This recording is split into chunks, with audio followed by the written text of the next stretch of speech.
Thank you all for your patience. We're going to start our 6:30 regular city council meeting. We didn't have a closed session, so we don't have to come out of that.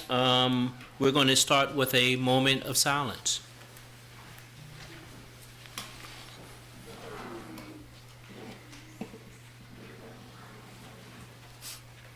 Thank you. Thank you very much. We are now going to have, are there any announcements? Yes. I've been asked to announce that the delegation from Besançon, our sister city in France, will be arriving in Charlottesville on Friday, April 12th, and will stay through Wednesday, April 17th. It's the first official municipal exchange between Besançon and Charlottesville since 2018.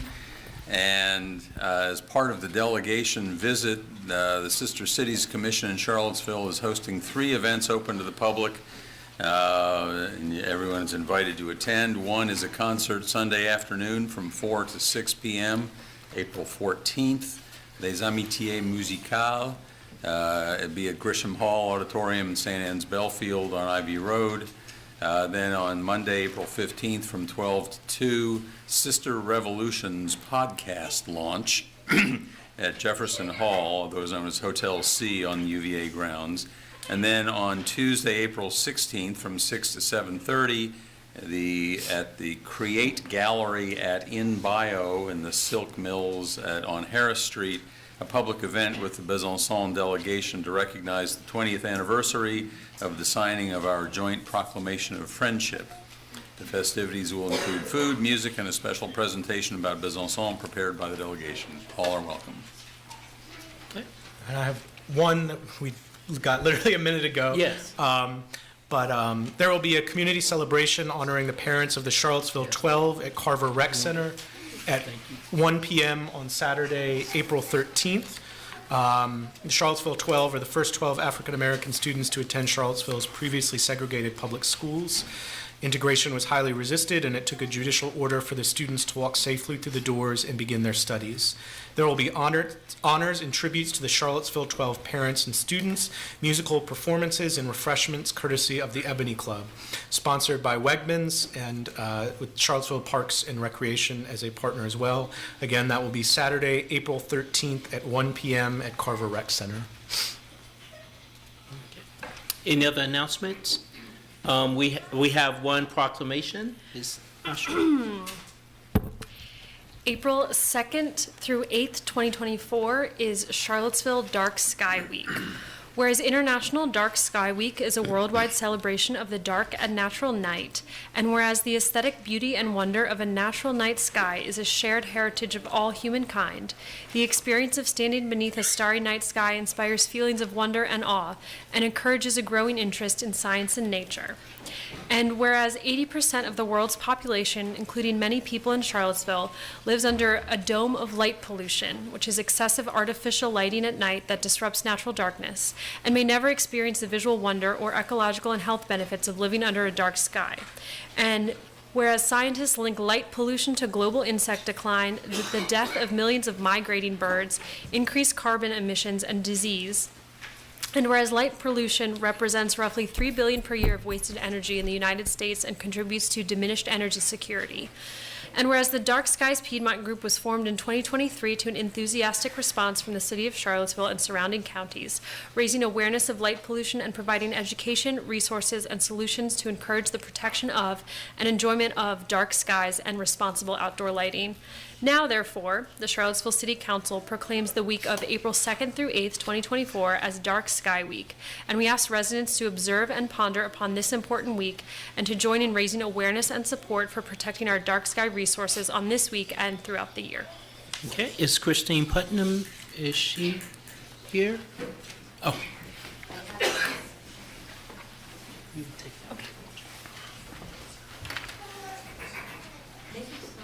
Do we have a minute to Yes. say a couple words?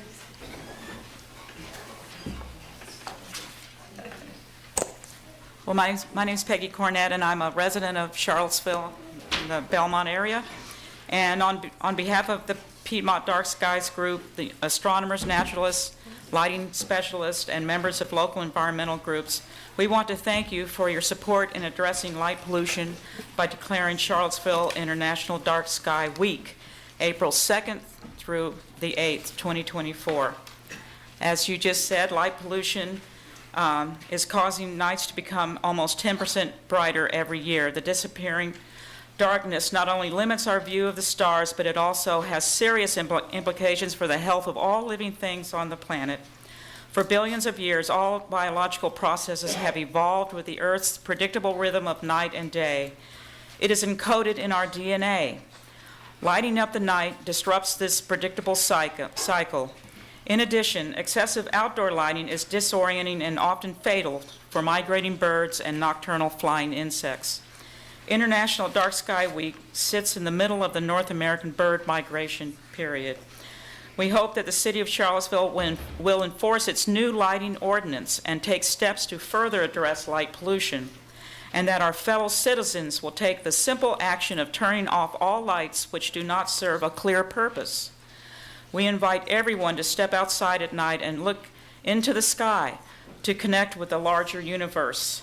We are grateful for this proclamation, which brings the issue of light pollution to the attention of Charlottesville residents. We can all do something to reduce useful overlighting. And if you must leave a light on in front of your house all night, please consider using a yellow bug light instead of the white lights that a lot of people have on their front porches. Thank you very much. Thank you. Thank you very much.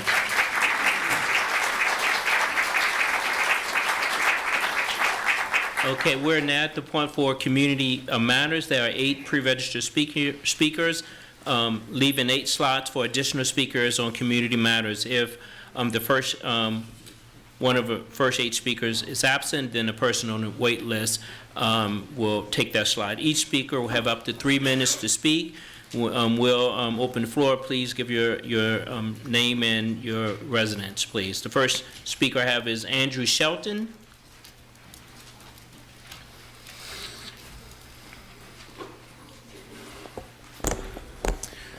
Hi, I'm Andrew Shelton. I'm currently a resident of Albemarle County, but just barely. I've lived in Charlottesville or in the near vicinity for my entire life.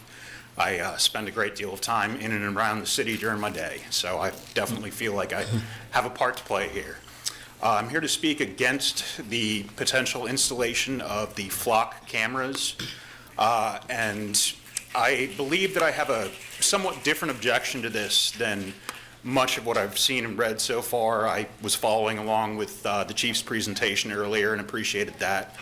But a lot of the focus that I'm seeing is on the potential civil rights abuse from the state against, people that might be captured by the cameras. And while I in no way, I find that to be a very serious potential, my broader concern is more about the potential for abuse from within the company itself. We know very little about their overall business plan. It currently appears that they're operating off of a large infusion of venture capital, at least $300 million in the last few years. I believe their current valuation is something on the order of $1 billion. And it's very difficult for me to look at this company that is riding on venture capital currently and has been making very strong inroads into municipalities across the country and not wonder what their ultimate plan is for monetizing the entire thing. Obviously, I understand that they'll be charging, maintenance fees and that sort of thing, but nothing that I've seen really makes it look to me like the actual business model is, provide this service to the communities that they're going to be installed in. I am concerned that they might be following a broader tech model where the goal is to basically get your installation of the data collection points and then monetize that data down the line. I am not convinced that that wouldn't be on the table, despite their many assurances about how this data will be protected from abuse of, say, individual police officers, that sort of thing. I'm concerned that we're effectively offering them free rein to train whatever their models are on the data that we'll be giving them if they get put in place. And at a minimum, I would really love if y'all would get some stronger assurances from them about how they would internally be using the data, what their long-term plans are for that. It also ties in with the question that I appreciated being asked earlier about where the funding through the Police Foundation is coming from. Because my understanding is that the fee is something on the order of $300,000 for the next few years, whereas the Police Foundation's budget is only about $150K per year. So it really looks to me like there was an infusion of cash that was particularly for this project. And I'd love to know where that came from. Thank you very much. Thank you. The next speaker is Rose Buckaloo.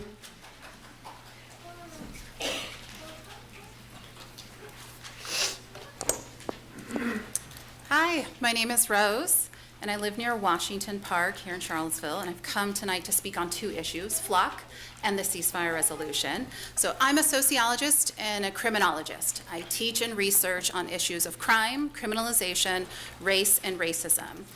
And I want to share with you that there is no peer-reviewed research to suggest that automatic license plate readers lower crime rates.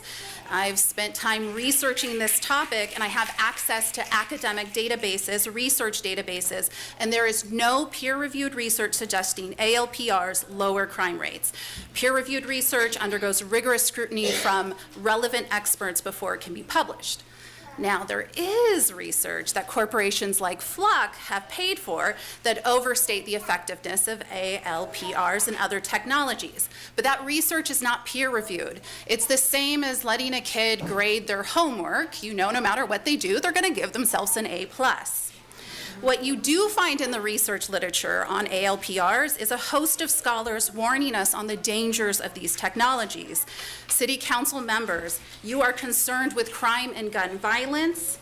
In Charlottesville, it's a complicated problem, and FLOC emerges as a seemingly straightforward and smart solution, one that looks unbiased and accurate, but it is not. Scholars, in particular Black and brown scholars, have been ringing the alarm on ALPRs, calling attention to how the technology infringes on our privacy and also exacerbates racial and class inequalities. Say no to FLOC. There's no evidence that it will make Charlottesville safer. We do not need a pilot study. Moving on to the ceasefire resolution. Sorry about that. So today marks day 178 of Israel's war on Gaza. It's also the second time that we've asked you to consider voting to approve a ceasefire resolution.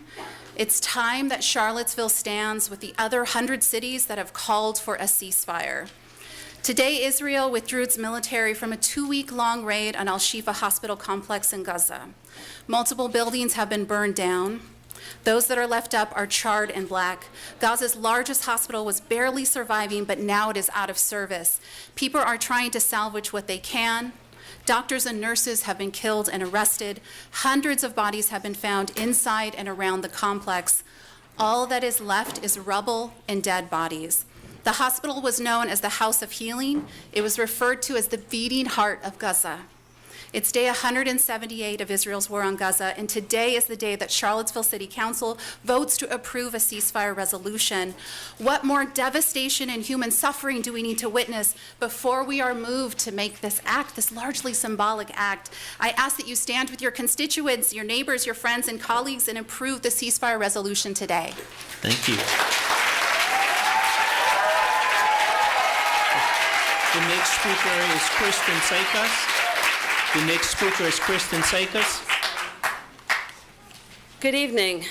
Mayor Wade, council members, my name is Kristen Sakos. I live in the Locust Grove neighborhood in Charlottesville, and I served on the Charlottesville City Council for 8 years. I don't envy you any of it, although I did enjoy it.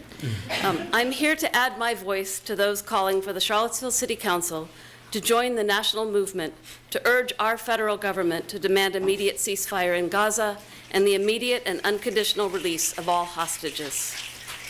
The United States and Israel have always been close friends and allies, but you can't turn your back when your friend is doing something terrible. Israel's bombardment of innocent civilians in Gaza is terrible, and it must stop. It is in violation of international law and goes against everything our nation says it stands for. As a close ally of Israel, a call from the United States for ceasefire could save countless lives and ease unwarranted human suffering. By joining with more than 100 city councils and other local governments across our nation, you will be raising our voices as our representatives to call for an immediate ceasefire in our name. The inclusion of Charlottesville among these local government resolutions will be a powerful statement that hate and violence must not win. Thank you. Thank you, Kristen. The next speaker is Laura Goldblatt.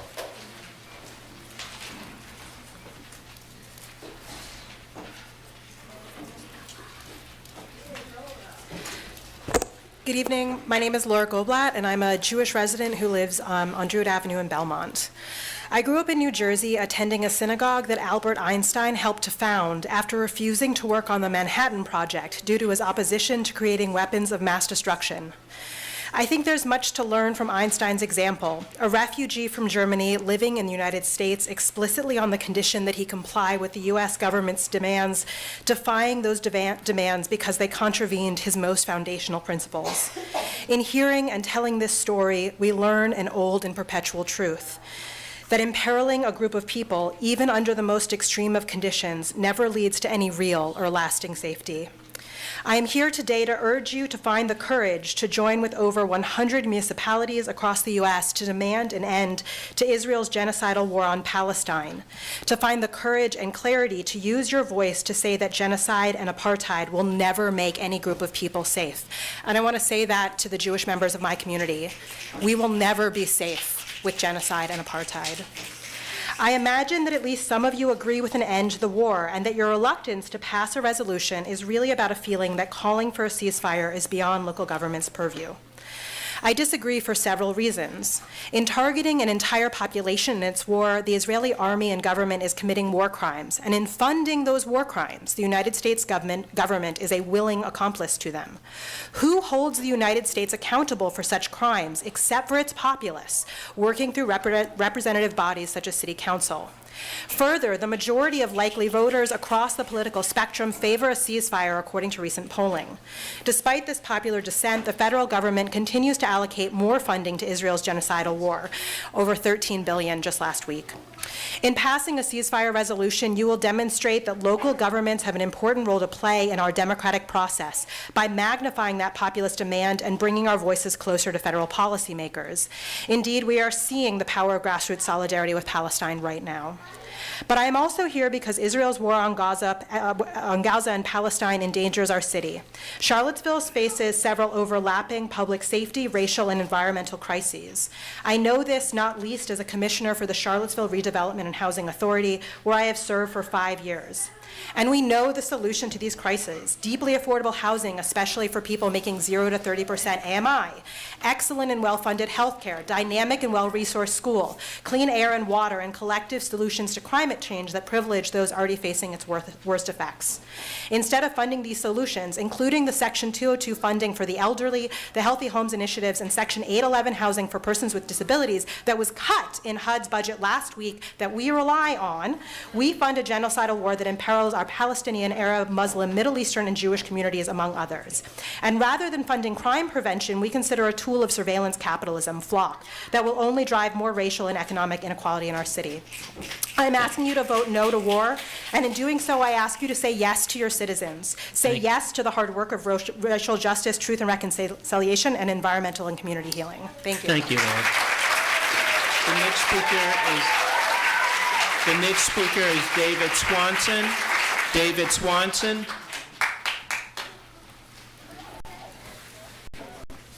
Thank you. David Swanson, Gillespie Avenue. I want to thank this council for reconsidering a resolution in support of a ceasefire in Palestine. Rare is the government that will listen to people at all, much less listen to them more than once. I want to thank members of this council for taking care with their duties and seeking to protect this city from the sort of deadly Nazi rally we saw here several years ago. But I want to thank them even more for reconsidering whether silence in the face of genocide is really the best way to protect us. And by us, I mean all living things on earth. If someday I am asked, what did you do during the second Nakba, Grandpa? I'd like to be able to say that not only I, but all of us did what we were capable of to end it, that we went even beyond what was perfectly comfortable, that we were willing to be called names and worse but that we did not go silent. And that we did not ask anyone else to go silent, but invited them to friendly discussions and debates. But we cannot wait to speak against mass murder until every last person has understood what's happening, even people who own televisions. We cannot dismiss as a radical policy position simple compliance with the law, including the numerous laws that forbid sending weapons to nations engaged in committing crimes with those weapons. We cannot normalize ignoring the orders of the World Court and the United Nations. And yet, as we've made clear for weeks, we aren't even asking this council to support compliance with the law on arms shipments. We're asking it merely to endorse what many of those supporting the arms shipments themselves have long claimed to already endorse, a ceasefire. If I were constantly shooting guns at my neighbor's house, would you praise me for throwing some crackers through the window too? Or would you stop bringing me bullets? All we are asking is that while you keep bringing me bullets, you mention that it would be good if I were to knock it off. This isn't asking much. I thank you very, very much for reconsidering my remaining 45 seconds. If you want a resolution passed, could you please stand up?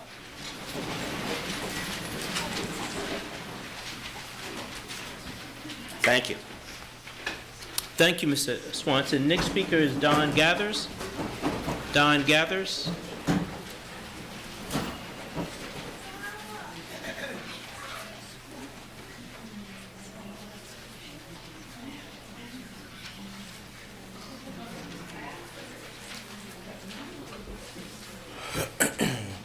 Good evening, Don Gathers, city resident. Let me start by saying that I actually like each of you. Now, I haven't been able to say that about past councils, which is why it's so troubling to understand why three of you, and I'm speaking specifically to Mayor Wade, Vice Mayor Pinkston, and former Mayor Snook, would vote against any resolution that would seek a ceasefire to a conflict. We ourselves here in Charlottesville were under attack at war some 6.5 years ago. At that time, clergy and community leaders put out a call seeking assistance to what we expected to happen that day, that weekend, that summer. And persons from all across the country responded to our community, our cry for help, in a resounding way. Now, when we're given the opportunity to reciprocate to people in need, we decline to do so. Let me remind you once again of the words penned by Pastor Martin E. Miller. First, they came for the socialists, and I did not speak out because I was not a socialist. Then they came for the trade unionists, and I did not speak out because I was not a trade unionist. Then they came for the Jews, and I did not speak out because I was not a Jew. Then they came for me, and there was no one left to speak for me. While this resolution is largely a symbolic gesture, we would join in the over 100 U.S. cities, as well as the United Nations, that have called for the end to this senseless continued tragedy. It would signal that we feel that the war, whoever the aggressor is wrong and not in keeping with our values of a caring community. I urge you to reconsider your votes. And remember that several years ago, when we had councilors seated in those same chairs, they unconsciously voted against removing the Confederate statues of hate that littered the downtown area. I ask you to remember how tragically that ended. We have an opportunity here and now to do the right thing. As recently as 2022, our country sent over $3 billion in aid to Israel. Presently, there's a bill in Congress to send some $14 billion more in aid. In one of his most endearing speeches, Dr. Martin Luther King Jr. stated, "I come to say to you this afternoon, however difficult the moment, however frustrating the hour, it will not be long, because truth crushed to earth will rise again. How long? Not long, because no lie can live forever. How long? Not long, because you shall reap what you sow. How long? Not long. Truth forever on the scaffold, wrong forever on the throne. Yet the scaffold, sways the future, and behind the dim unknown standeth God within the shadow, keeping watch above his own. How long? Not long, because the arc of the moral universe is long, but it bends towards justice. Do what you know is right, not what's popular." And I must say, please vote against Flock. We've got more than enough black people being arrested unnecessarily already. Thank you. The next speaker is Jake Weiner. Jake Weiner.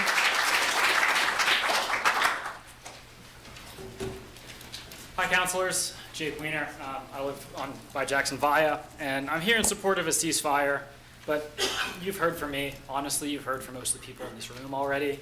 I know that some of you are concerned about a limiting principle. How do you stop this type of foreign policy from becoming city business? And there's a really easy answer to that. The people in this room are your limiting principle. If you have over 1,000 signatures on a petition, that is the issue you need to consider. If you have a room packed with supporters, that is the issue you need to consider. You don't have to overthink it. It's as simple as that. People are here, and you're democratically elected. So I think the only question left is, will each of you do the right thing tonight? All right, I got that out of the way. So speaking of the right thing is not to digitally gate our city with license plate readers. I'm a lawyer, and I specialize in privacy and civil rights. I study the impact of advanced surveillance technologies like ALPRs at the Electronic Privacy Information Center in Washington, D.C. This tech is deeply harmful, and Flock is a known bad actor in this space. They lie about the effectiveness of their technology, they buy off academics to push bad science, and they use private citizens and HOAs to spread their cameras without any public oversight and then give police free access. I urge you to read Joseph Cox's coverage on Flock in 404 Media and in Vice before that. It is deeply insightful. He is the best tech journalist today, and you're not going to learn more about Flock than you will from Joseph Cox. License plate readers surveil everyone, and they're a risk to everyone because these things make mistakes. You're not going to hear this from Flock, but every real-world test of a license plate reader system has shown between a 10% and a 30% error rate. That's a lot of errors. And these mistakes come down hardest on our poorest and our most marginalized neighbors. On our black and brown neighbors, on our immigrant neighbors. These are the people who a traffic stop is not just an unpleasant experience, it is a life or death moment. This is not tech that makes our city safer. It is not solving murders. It is just the further criminalization of poverty. It means that every missed court fee, every petty misdemeanor becomes a police stop. And this same technology chills free speech. It stops protest. It restricts reproductive rights, not just for us in this city, but for anyone who travels here from out of state. If you are coming to Virginia because it is safe to get an abortion and you drive past a Flock license plate reader, there is a chance that police in another state will get access to that data. That is deeply concerning. And finally, as an expert in privacy, I just got to tell you, whatever promises Flock makes to you, every database is eventually breached. Every system has a leak. There is always someone who will sell access to this. We've seen it across the country, and it's going to happen. Thank you. Thank you very much. The next speaker is Chris Kaiser. Chris Kaiser.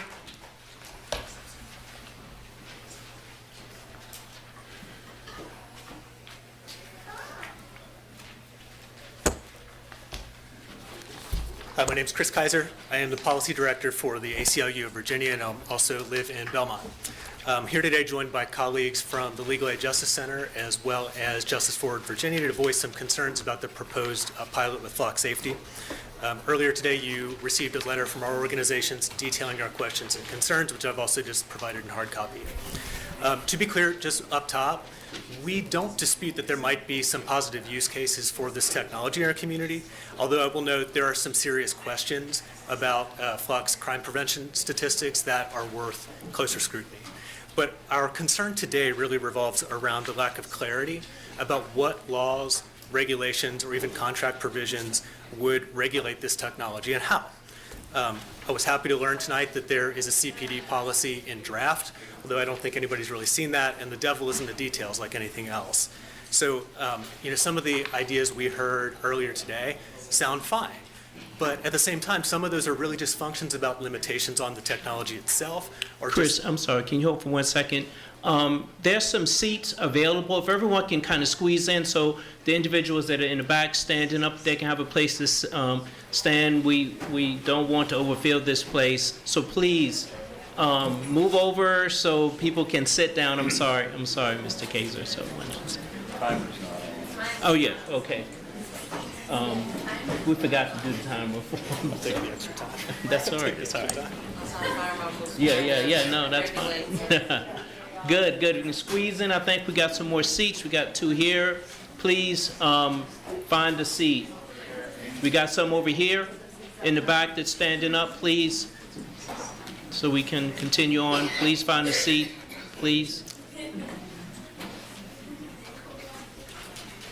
Sir, some seats here.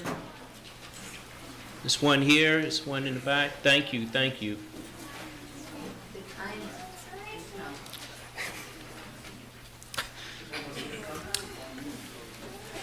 Mr. Mayor.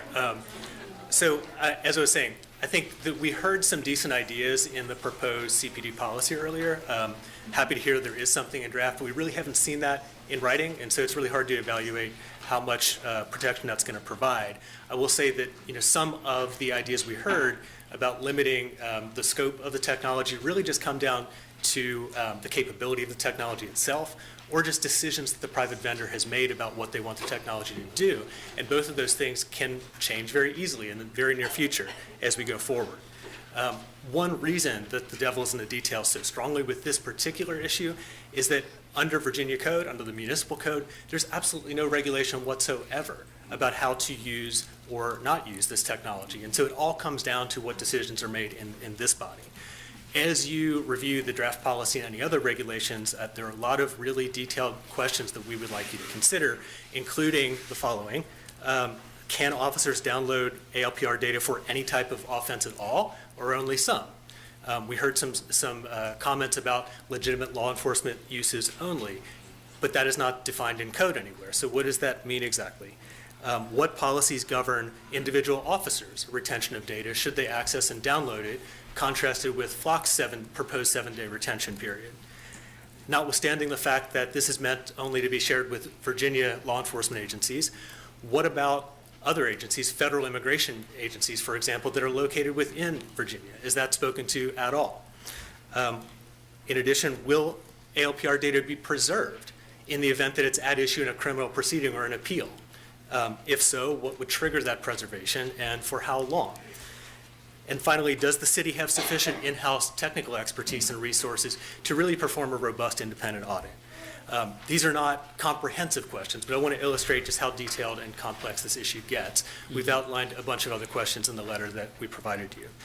I'll close by saying that a lot of those questions are relevant to any kind of surveillance technology, but in the context of ALPRs in particular, it's especially important because the enormous reach and capability of this technology really can't be overstated.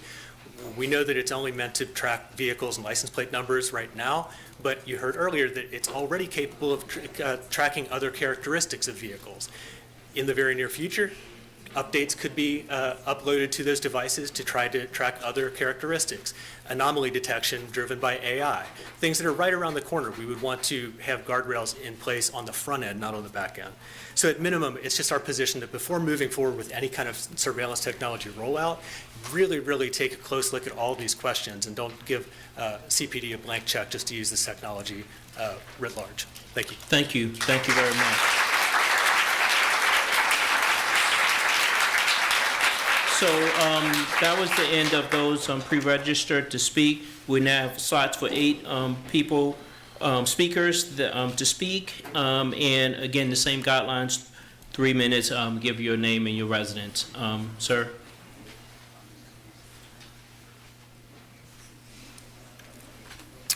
I'm Dan Alexander, Rabbi Emeritus of Congregation Beth Israel. I'm a resident of Albemarle County. Although its concerns are, in my view, far outside the purview of City Council, since the ceasefire resolution is again on the agenda, I offer my view that the resolution is one-sided, misguided, and therefore ought to be rejected. I wish it were true that the immediate and sustained ceasefire called for by the resolution would end violence for Israelis and Palestinians, because I certainly hope and pray for an end to that violence. And with every person of decency, I'm deeply saddened by the suffering and killing of innocent Gazans, even as I was shaken to my core by the October 7th massacre executed by Hamas terrorists against innocent Israeli civilians, by the raping of women and men, by their maiming of the bodies of slaughtered victims, by their brazen abduction of hostages, Please. Let him speak. Let him speak. including babies and the elderly, and by their joyfully posting videos of their barbaric deeds.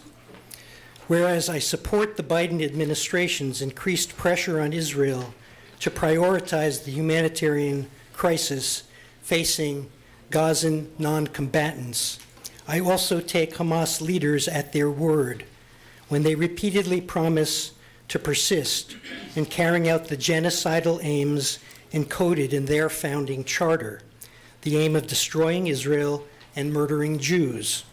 And if pursuing this aim means endangering the lives of Palestinians by embedding their military installations in, around, and under hospitals, schools, mosques, and residential neighborhoods, well, we have observed how little the leaders of Hamas really care about the Palestinian people whose lives they intentionally endanger and whose deaths they delight in weaponizing. Wittingly or unwittingly, those who promote resolutions like the one before Council today partake of an ideology which opposes the very existence of the one stable democracy in the Middle East, which also happens to be the only sovereign Jewish nation anywhere. By calling for an immediate and sustained ceasefire, and by opposing the American military aid Israel requires to defend itself against its enemies, including the Iranian proxies, Hamas and Hezbollah, those who support this resolution are in effect aiding and abetting Hamas. If permitted to reconstitute as the governing force in Gaza, Hamas would do nothing to enhance the welfare of the suffering Gazans and would instead perpetuate, not end, violence for both Israelis and Palestinians. And by the way, I respect all of you and would encourage everybody to accord you with the respect you all deserve. Thank you. And I will, whether you agree with me or not. Thank you. The next speaker, Harold, did you want to speak? Yeah, me? Yeah. So I had a prepared speech ready about Flock and the awful things that they do, but I think City Council already made their mind up, which is trash can for me. But I'm not here to assault anybody. I'm actually going to take this time to thank the people who've been helping me through this log of fakeness when it comes to trying to dismantle the criminal justice system. Before I do that, though, I want to thank my wife for allowing me to be who I am by giving me, by being my biggest critic and my biggest supporter. So these are the people who I respect, and thank you for being here with me. Dee Dee Gilmore, Terry Henley, Frank, Earl, all the FAR interns, right? These people are always there giving me encouragement to continue to come talk to y'all about the things that is happening in our community that y'all are ignoring, right? I want to thank all the LAJC folks, because y'all the ones who really helped me GSD. And for those who don't know what GSD is, depending on where you at, get something done or get something done, right? But I'm gonna tell you, it's been really hard the last 4 weeks coming to the city council meeting, fighting against the remodeling of a jail, right? Fighting against over-surveilling in my community. But we have people who don't really, it's really not affecting them, right? Instead of putting cameras in there, find some money to help these kids holistically get out of this poverty. But no, we want to throw things that to make everything feel like, oh, we're doing the right thing. I'm really passionate about it because I am tired of coming here begging people to help my people. I thank y'all so much. Y'all have a good night. Thank you. Another speaker?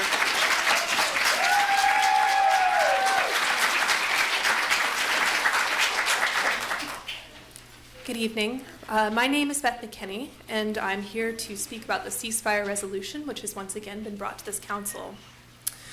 Several months ago, one of my students asked for permission to be absent because some of her family members in Gaza had been killed, and she wanted to be with her remaining family here in the U.S. At that time, I wrote to our elected officials at the national level, President Biden, Senators Kaine and Warner, and Bob Good. My letter at that time did not advocate for any specific policy measures. It simply asked for their words as leaders. How would they respond to my student? What would they say to her, knowing that our tax dollars were partially responsible for the deaths of her loved ones? My student felt the need to tell me that one of these family members was an infant, perhaps because she did not believe that the deaths of her family members would immediately be recognized as grievable. Palestinian lives and identities are so often erased in our media ecosystem, after all. Despite the fact that the majority of people living in Gaza are children under the age of 15, the Palestinian and the American public imagination does not reflect this reality. My student made a bid for my empathy by telling me the age of her dead relative. I relayed that plea for empathy to the aforementioned leaders of this country. The responses I received from our elected officials were all off-topic form letters that did not address the question I asked. No word of leadership or encouragement from me as a public employee, no modeling of the kind of language that would be appropriate to use. I believe that a permanent ceasefire is necessary to protect the lives of everyone living in Palestine and Israel. I also personally believe that the end of apartheid and occupation would protect people that I care about, and that until a real and fair peace agreement is reached, the people in my life who are Palestinian will not be safe, nor will their families. I hope that once this resolution is passed, this community can work to concretely address the ways in which we are materially implicated in violence and oppression. I hope that in the near future we can disentangle the ways we are complicit in all this death. But even the meekest call for empathy has been unheeded by my elected officials at the national level. So while I ultimately have higher hopes for what justice looks like in Israel-Palestine, all I am asking for tonight is that this council amplify my voice in calling for a lasting ceasefire. Thank you. Thank you.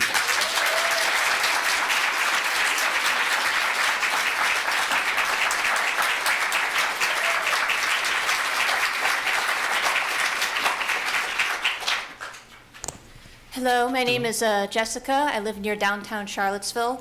I would like to thank the council members for once again hearing the ceasefire resolution. And I would also like to thank the Charlottesville Jewish Collective for putting together this resolution. I know this is a very difficult decision, but here are the facts. The facts are that 30,000 people have been killed. Half of them are children. Those children are not part of Hamas. Most of the people killed were not part of Hamas. Passing this ceasefire resolution does not say that you do not have sympathies for the victims who were killed in the horrible October 7th attacks. I have sympathies for them. I think we all, as human beings, have sympathies for them. However, there has been disinformation put into the press, such as the beheading of babies that was debunked, and yet there was not any major effort to spread that information. And much of this information has been put forward not out of love for the Israeli people, but out of hate for the Palestinians, to demonize them, to dehumanize them. And we heard all this rhetoric before. How quickly Americans forget, right? We heard all this rhetoric in the, back 20 years ago, after 9/11, back when we had to attack Iraq, right? With all this rhetoric of you're either with us or against us. You either support the terrorists or you don't. And then it was found that we didn't need to go over there, that they didn't have weapons of mass destruction. And in America's wars against terror, since 9/11, over 3 million people have been killed. most of them innocent, by our own military. So I just ask you today to consider the facts, to consider what you hope you did in the future, what you can tell your children that you did in the future, that you had courage to stand against international war crimes. The majority of the world came together at the UN to say that there needs to be a ceasefire. So this is not a fringe view. This is not a minority view. This is the view of 100 cities in America to add our voices to morality and decency and a call to an end of collective punishment against a population which is defined as genocide, written in the Genocide Convention by Raphael Lemkin, a survivor of genocide himself. I don't think he'd be pleased about what's going on right now. And I hope that Israel and the Palestinians can resolve their differences. I hope and I pray that there's peace in the region. I hope and pray that Palestinians and Israelis can live together in peace and brotherhood. But we just need to look at the facts and say that it's wrong to contribute our tax dollars to killing to engaging in collective punishment against a population. Thank you. Thank you.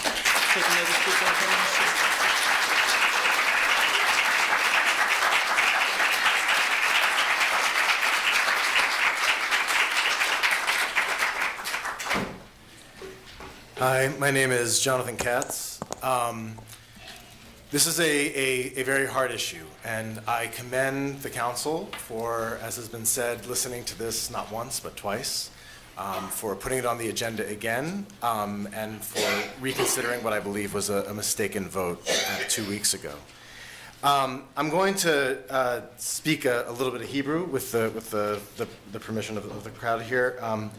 Im ein ani li mili, urshe'ani le'atzmi ma'ani. V'im lo achshav ematai.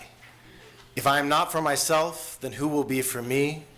And if I'm only for myself, then what am I? And if not now, when? Those are words that have guided me through my life as a Jew. They are a core to my Jewish being. I'm a member of Rabbi Dan's congregation, and I have great respect for him. And I'm just for myself, I wish he would have been able to speak without interruption. I understand that tensions are high here and that emotions are running high. I think that everybody in this room, regardless of how they feel about this particular resolution, shares a dream of people being able to live in peace and harmony and prosperity. And my feeling as a Jew, as a journalist, as somebody who has covered, who has reported from the ground in Israel and Palestine, including during the Second Intifada, this war, this genocide is not making anyone safer. And this is a moment of critical importance. The Netanyahu government is, as we speak, still considering going forward with their mobilization into Rafah, the last refuge of 1 million people, over 1 million people who have fled their homes across the Gaza Strip. Today, there's been a significant escalation with another bombing in Syria. These resolutions, including the resolution that is in front of you, it is symbolic, but it is a very important symbol. And it is a symbol that has been adopted by over 100 cities across the country. Over 100 city and municipal councils have felt that it is their job, and it is making a difference. We are moving the administration. We are seeing progress even at the highest levels of international politics and the UN Security Council. It matters. Our voices matter. And I believe that this is the moment to show that if we are not for ourselves, then who will be for us? But also, if we are only for ourselves, then what are we? Our liberations are linked. Our futures are linked. We should not be surveilling members of our community who don't need extra surveillance. We should not be condemning to the grave people who deserve to live. Thank you. Thank you.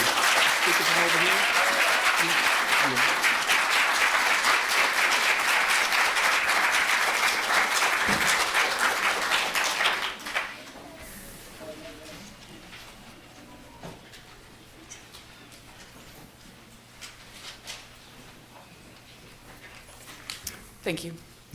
My name is Karen Mann. I am a resident of Fluvanna, but I'm the pastor of Sojourners United Church of Christ here in Charlottesville, and I thank you for the opportunity to speak to you tonight.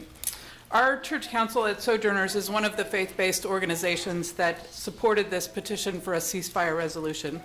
Our church council felt really strongly that it was important for us to support this resolution. We are horrified by the violence and genocide happening in Gaza and join our voices with others calling for an immediate ceasefire. And our denomination, the United Church of Christ, has long supported and spoken out for an end to the apartheid in Palestine. Tonight, I'm speaking for myself, not as a pastor, but just as a decent human being and a citizen of the greater Charlottesville community.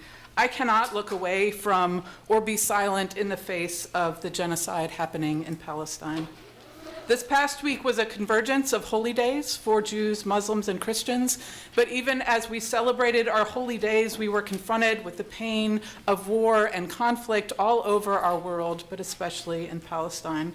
All of us desire to live in peace and see peace flourish in our world, and we cannot look away. Please do not look away. We must join our voices together, lamenting and denouncing the hatred, violence, and dehumanization against our neighbors, and calling for the restoration of dignity, wholeness, and flourishing for all peoples.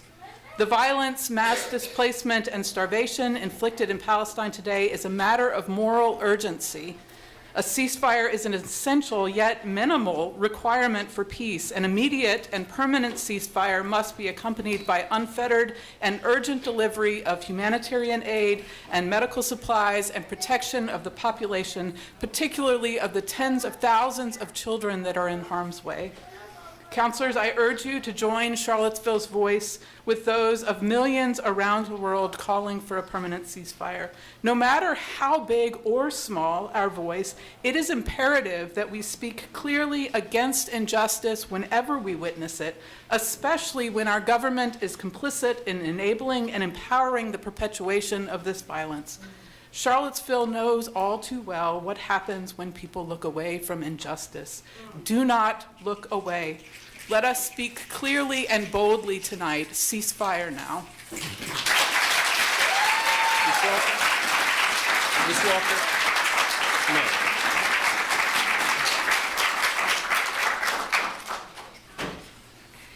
Thank you for taking my question. My name is Jenny Liguri, and like many of us here, I'm here to ask that you vote in favor of the ceasefire resolution. I am a resident of Charlottesville, the Fry Spring neighborhood. I am a new resident. My husband and I made the very calculated decision of building a home, raising our children here in Charlottesville, contributing to the city with our tax dollars. And we did that because even though this is a city that was built on inequality and built on injustice, we can see the efforts that it's making today to make up for its history. For example, the honoring of the Charlottesville 12 later this month. We chose to make a home here because this is a city that says we can and we will do better for everyone. And my colleagues before me have made the case, I think, for why we should be vocal about not supporting the genocide in Gaza and the apartheid state of Israel. It must end. They have told you the details and the statistics today and last time of the thousands of innocent men, women, and children. The children who have been killed, who are being starved, who have lost parents and relatives and friends and limbs, who are traumatized. My colleagues have told you these details, and I'm here to tell you that a ceasefire resolution from Charlottesville would speak multitudes to the nation, that a town that was built on inequality now stands for and demands justice for all oppressed people everywhere. Thank you. Thank you.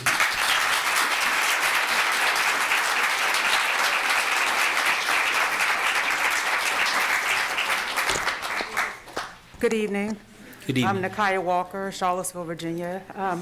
Mayor, council, I'm here. I've sent emails about my concerns about Flock. I'm going to read a couple things that I just took. quick screenshot of some that I was sending you all as you all were talking at the 4 o'clock hour. And if the virtual calls can be allowed again, I do want to put that up front, and then if a 4 o'clock meeting, time for public comment.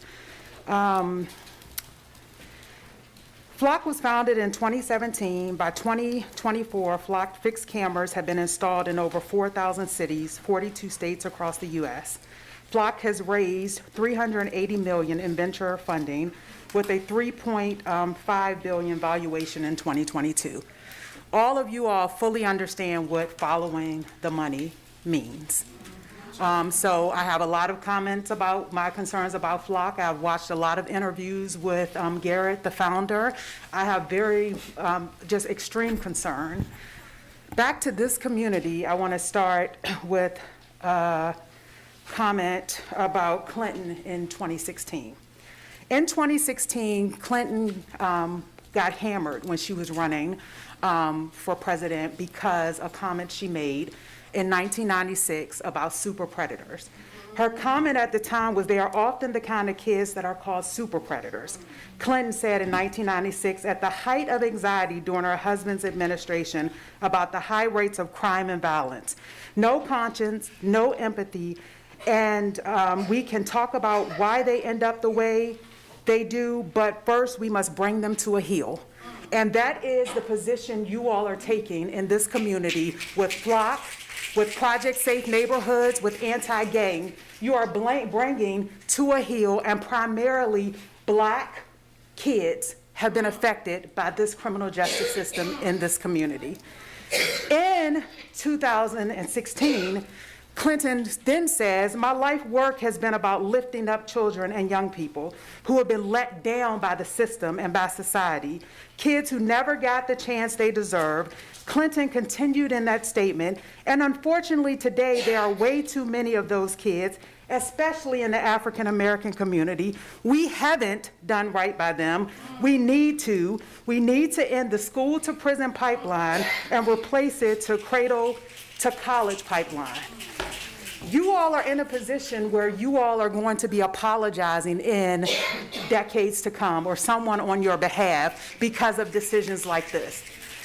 At a minimum, your PCOB staff member should know how the system works to be able to comment on it.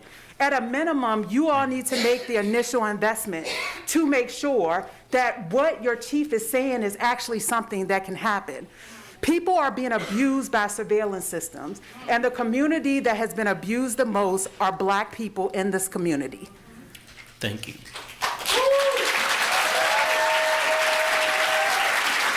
So I'm sorry, that was the last public comment. No, I was number 14 and I wasn't called. Well, it's only the first eight are guaranteed. So there'll be another opportunity for public comment at the end. We're now going to go on to the consent agenda. Yeah, he doesn't want me to because I'm for this. That's why.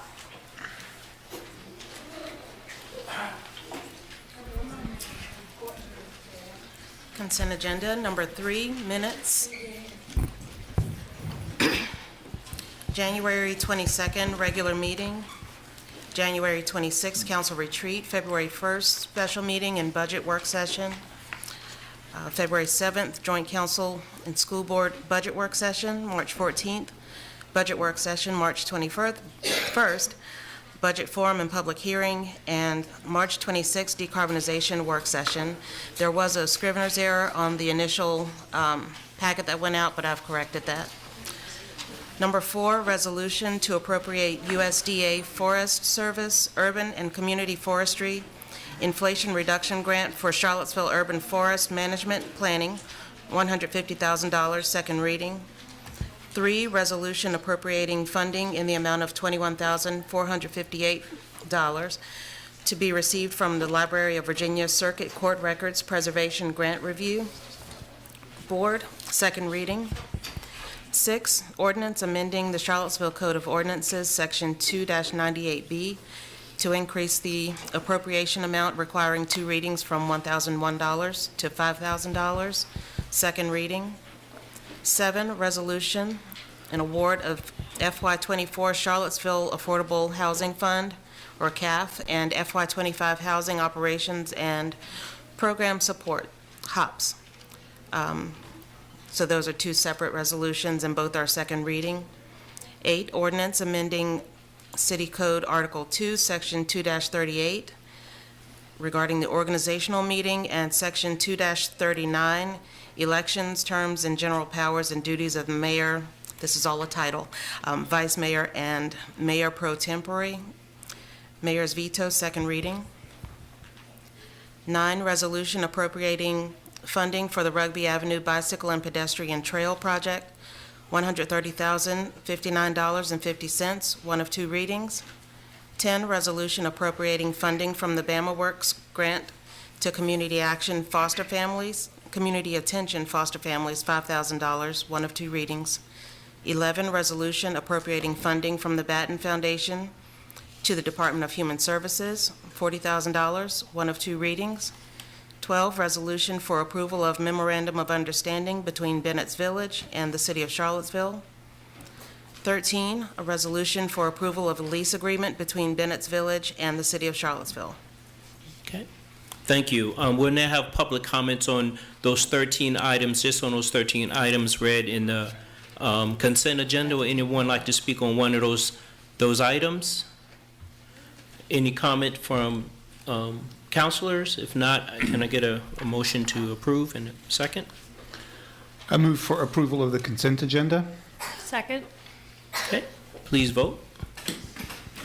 Motion passes to approve consent agenda 5-0. Next on the agenda is the city manager's report. Mayor and council, I'm going to forego my report and let you all move on to your action items. Thank you. The next item on the agenda is a resolution calling for an immediate ceasefire and end the violence in Israel and Palestine.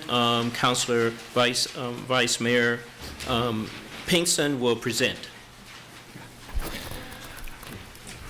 Yes, I don't feel the need to reread the ordinance, or the resolution rather. It's in your packet. It's the same one that Councilor Oshrin read 2 weeks ago, so there's been no change. You're welcome to look in the packet. It's been reviewed by a number of different people, and so I think there is at least consensus on what it is we're voting on tonight. I would like to just say a few comments, and then I don't know if my colleagues have anything to add or not. First thing I want to do is to thank my colleagues. These are fine people here with me, for their graciousness in letting me revisit this vote. It's a sign of the strength of this council, I think, that we can do this. I also want to thank those, many of you in the audience, many from different perspectives, who've helped me over the last 3-4 weeks to really sit with this and to try to think through it well.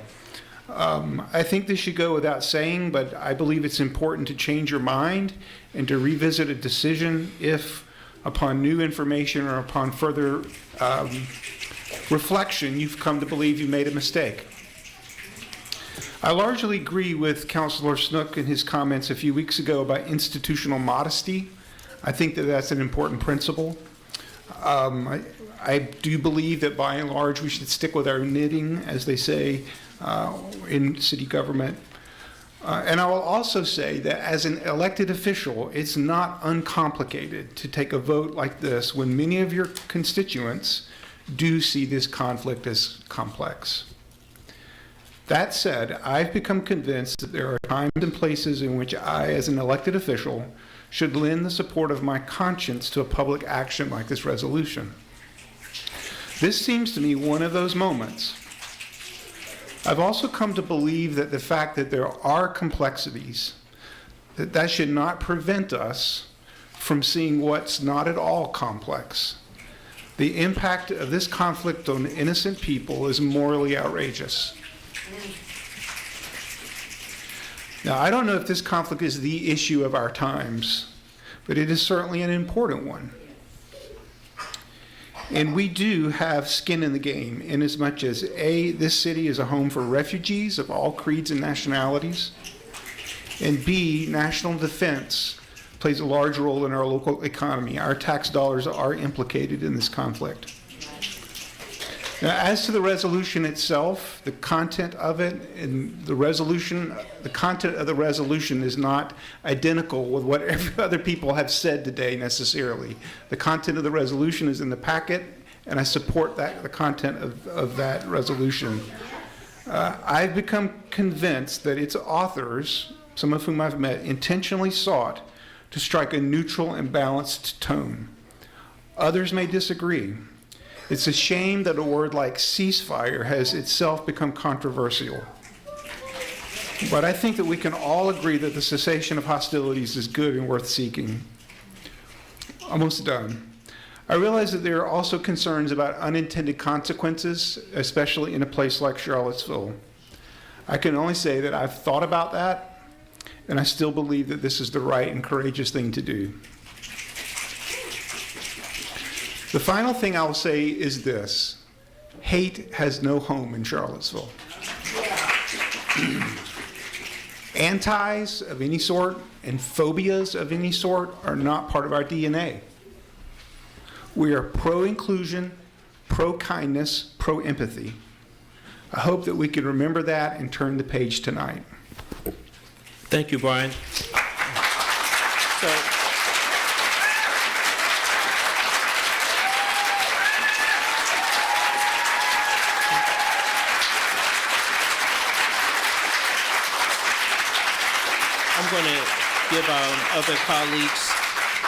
I'm going to give our other colleagues an opportunity to, if you want to chime in or if you have anything you want to add. Sure. I know we discussed this 2 weeks ago, and I don't really have much original new thoughts to share, but I will just reiterate again, the reason I'm still supportive of this resolution is I proceed from the place that all human life is of equal value. And we can discuss historical origins and back and forth and what governments did, but when you confront dead children, none of that matters. That's true for October 7th and the innocent civilians who lost their life on that tragic day. It's also true from New York Times reporting the over 30,000 civilians in Gaza who have died. The famine that's been reported in the New York Times is imminent. Over half of buildings as of February 1st being damaged or destroyed in Gaza, and the danger of the conflict spreading beyond Gaza into both the West Bank, potentially Syria, Lebanon, Iran, and the risk there. And I'll just say again, I do think we have a very small voice, but it is still a voice to weigh in, because we as elected officials, people in the community, when they see the consequences of American foreign policy, which are felt around the entire world, it's easy to feel a sense of hopelessness because we can't control what Northrop Grumman does directly. We can't control what Congress does directly. But I think we have to do what we can, which is often small, but it's still something. So I do think it is appropriate, and I would say I thought it was appropriate in the past when we passed resolutions opposed to the Iraq War, opposed to Trump escalating a military conflict with Iran. I think it would have been appropriate for us to oppose the war and famine in Yemen that the United States helped fund by supporting Saudi Arabia.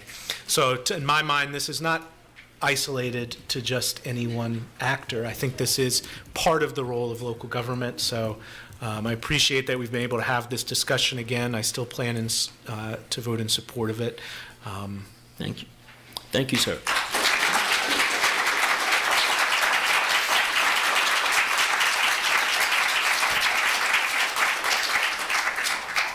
I too plan to vote in support of it again as well. I think that what it helps with is that it lends our voice to many. So alone, we might not be effective, but we join a voice from Harrisonburg nearby, we join a voice from cities across the country, we join all of your voices individually to become one of many, and that's where we have power. So thank you very much. Thank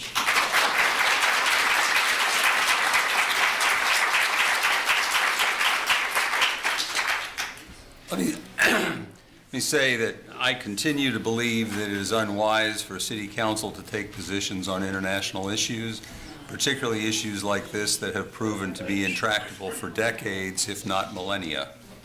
President Biden and Senators Kaine and Warner have already endorsed the goals advocated by this resolution. It was on February 14th, 2024, that they signed on to a letter that had been written by, among others, Bernie Sanders, Elizabeth Warren, a lot of the progressives in the Senate, calling for 3 goals: an immediate ceasefire, an immediate exchange of hostages, and significant humanitarian aid to Gaza on an emergency basis. Those are the 3 goals that are set out in the resolution that is being given to us tonight. I personally wrote to both senators on February 15th, the next day, 2024, endorsing the position that they took in the letter that they had signed the day before. At about the same time, the Biden administration began working on the UN Security Council resolution endorsing these same 3 goals. That resolution came up for discussion on March 21st, 2024, and although it was supported by a majority of the Security Council that day, it was vetoed by Russia and China. The resolution is basically asking, and so I should add that almost the same resolution was passed 4 days later on March 25th, with the United States abstaining at that point, calling for those 3 things: immediate ceasefire, an immediate exchange of hostages, and significant humanitarian aid to Gaza on an emergency basis. So this resolution that we are spending this, that we're having this discussion about, is really basically asking the President and both of our senators to take a position that they have already taken. And they're still sending weapons. Please, sir. Please. And just to mention, it has been mentioned before that this resolution does not call for cutting off weapons shipments.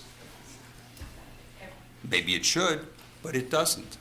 So my feeling about it is that the resolution is basically asking us to take a position they have already taken, but which neither side, neither Israel nor Palestine, has been willing to implement itself. Since the resolution is going to pass, because I can count to 3, I will abstain rather than vote no, because I would not want a no vote to be misunderstood as a no vote on the substance. Thank you. You want to call the question? Yeah, I would call a question. I would move for approval of this resolution. Second. Okay. Can we vote, please?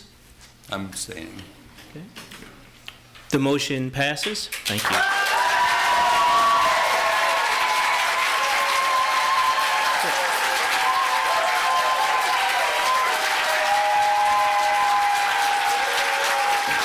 Thank you. Thank you. So, Thank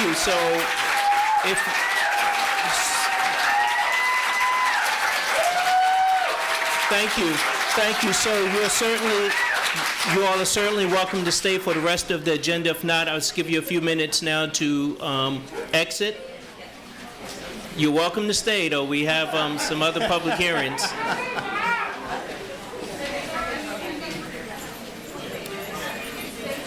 And the Retirement Commission. There's plenty of city business left. All right, brother? Although most people talked about city business with Flock. I mean, there's even more. I know. Thank you all. Thank you.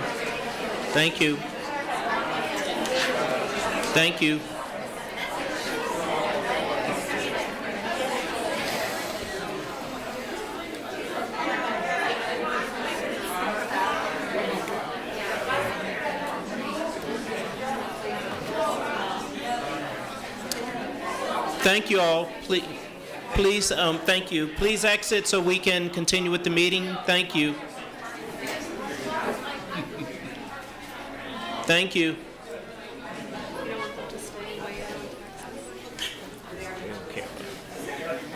Thank you.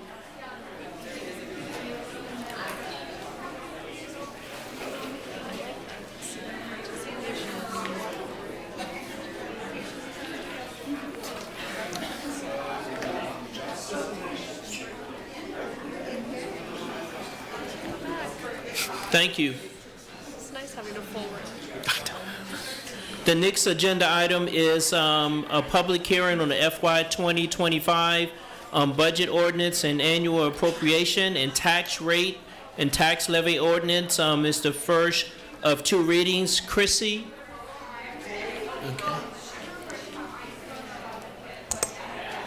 Good evening. Good evening. Can you hear me? Good Barely. evening, Council. Tonight is a public hearing on the budget. You have in your packet a copy of the budget ordinance for the 2025 proposed budget. The budget proposes just over $251 million. As you know, we've been discussing. This is one of many opportunities we've had to work on this budget.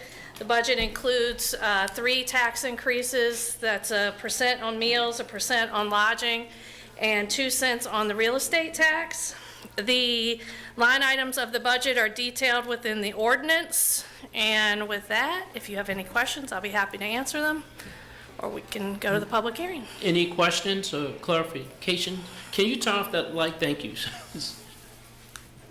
Any questions from the councilors right now?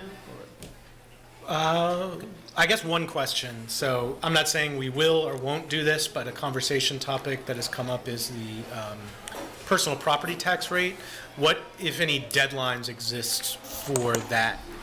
So we have not currently advertised any changes in the personal property tax rate. That would require a 7-day advertisement and a public hearing on that as well. And the city charter requires that we have the budget adopted by April 15th. So practically this week, we would need to finalize whether we are or aren't doing anything? Correct. Okay, thank you. And I know that's something we were looking into. Are we still looking into that? It's, at this moment, it would be a matter of whatever you all would like to do and an expression of the support. And I think that would facilitate a special meeting of council. Right. So perhaps by our Thursday work session, we have discussions amongst ourselves and figure out where the majority's at? Yeah, I thought there was going to be some follow-up in terms of like what would be involved in Councilor Oshrin's suggestion. There was, well, I gave a reaction to it from the Commissioner of Revenue's perspective that There was an email that came out? the escalated version Okay. was against the Dillon rule, that we would not be able to do that. There was an email to that effect? I responded to Ms. Just Oshrin. me. Okay. Yeah. And then I requested that we continue to follow up with just the flat rate exploration of that. Well, and in that moment, that would be amongst the 5 of you making a decision to identify what it is that you would like us to do. There's nothing for me to tell you at that moment. Okay, I thought you were going to talk to Mr. Divers about. No, you're free to feasibility. change the tax rate. There was nothing to discuss in that regard. If you were just going to make a different change in regards to levying a higher property tax rate, that's your call. Oh, I misunderstood then. I thought you had said that it would take going back to Mr. Divers to find out some information. If there was a different version on that variation and the model that was identified, that would be a different conversation. I took it to mean that you were just interested in a blanket increase consideration, so therefore talking to your peers about that. I am interested in that, but after that, I thought you still needed to talk to Todd about something. No. Oh, okay. In that case, I was proposing a flat personal property tax increase to replace the meals tax and potentially some of the real estate tax revenue. I've got some math to show for that. I haven't gotten a chance to talk to Mayor Wade or Councilor Snook about that yet. So it's my understanding that the meal tax, what's the numbers like? So there's a fun spreadsheet with math, and you can plug in different amounts. But basically, the personal property tax is where we have room to grow. And the reason why, here, actually, I have a little something written about it. Give me just one sec. So that's for like vehicles, things like that? Yes, and so what we can do is we can have different rates for different categories within the personal property taxes, because it covers cars, bikes, boats, but also industrial machinery. And so I wouldn't necessarily want to apply a rate increase to industrial machinery that is in the course of business, but for personal property. But that's going to impact pretty much everyone, because a lot of people have vehicles. Yes, so the initial suggestion, and what I was informed would be against the Dillon rule, was that we couldn't do a progressive rate like the income tax, where your first 10,000 car is this, the next bit is this. I think it would probably be helpful to So, I mean, Send you some info about it. I just know this late in the game, I'm not, I may consider it, at least personally, for next year, as we have a little bit more time to digest it. I know that that is something that, you know, maybe everyone does, they may not have a house, they may not eat out a lot of people have vehicles, and I'm just not comfortable personally, you know, so. This was not something that I was intending to spring on everybody today. Yeah. I thought I was still waiting for feedback from the Commissioner of Revenue, and then I was going to continue to present it to the rest of Right. council. Well, let's kind of see if there's enough support for it to be considered. I know that we need at least 3 to consider. So maybe you want to talk a little bit more about to give Brian and Lloyd and Michael some. I would at least like to hear what it is. Yeah. Yeah, I'm totally open to hearing more about it. I haven't made up a decision about if that's the direction to go or not, but. I have a little something I can read that I prepared before when I thought we might be able to get the progressive amount on the way. So we have the chance with the personal property increase to do something creative and progressive. Not as progressive as if we could do a graduated rate adjustment, but I realize that phasing in common class and collective bargaining is the right thing to do, but my chance to express that opinion as phasing it in as a counselor never really existed because I joined in this particular strategy and budget session too late. But it's not too late for me to follow through on my campaign platform goals and ideas. The voters supported me for my housing, transit, and urbanism ideas, so there's a desire to deprioritize cars and reprioritize people and shelter. Those are my priorities. I recently told a constituent that I remembered seeing a sign at a local hardware store when I was a kid that said fast, good, or cheap. Pick any two. When you're planning a city that changes to cars, people, trees, pick any two. I pick people and green spaces for people to enjoy. Deprioritizing cars means that more land use can go towards our climate goals, safer streets, shorter commutes, and economic prosperity for local businesses buoyed by foot traffic and outdoor dining. In line with this vision, which again was supported by the majority of voters, I'd like to propose leaving the real estate tax and the meals tax alone. This was before the adjustment, so I don't know if we can do that entirely, but that was the initial goal. People need shelter and they need to eat.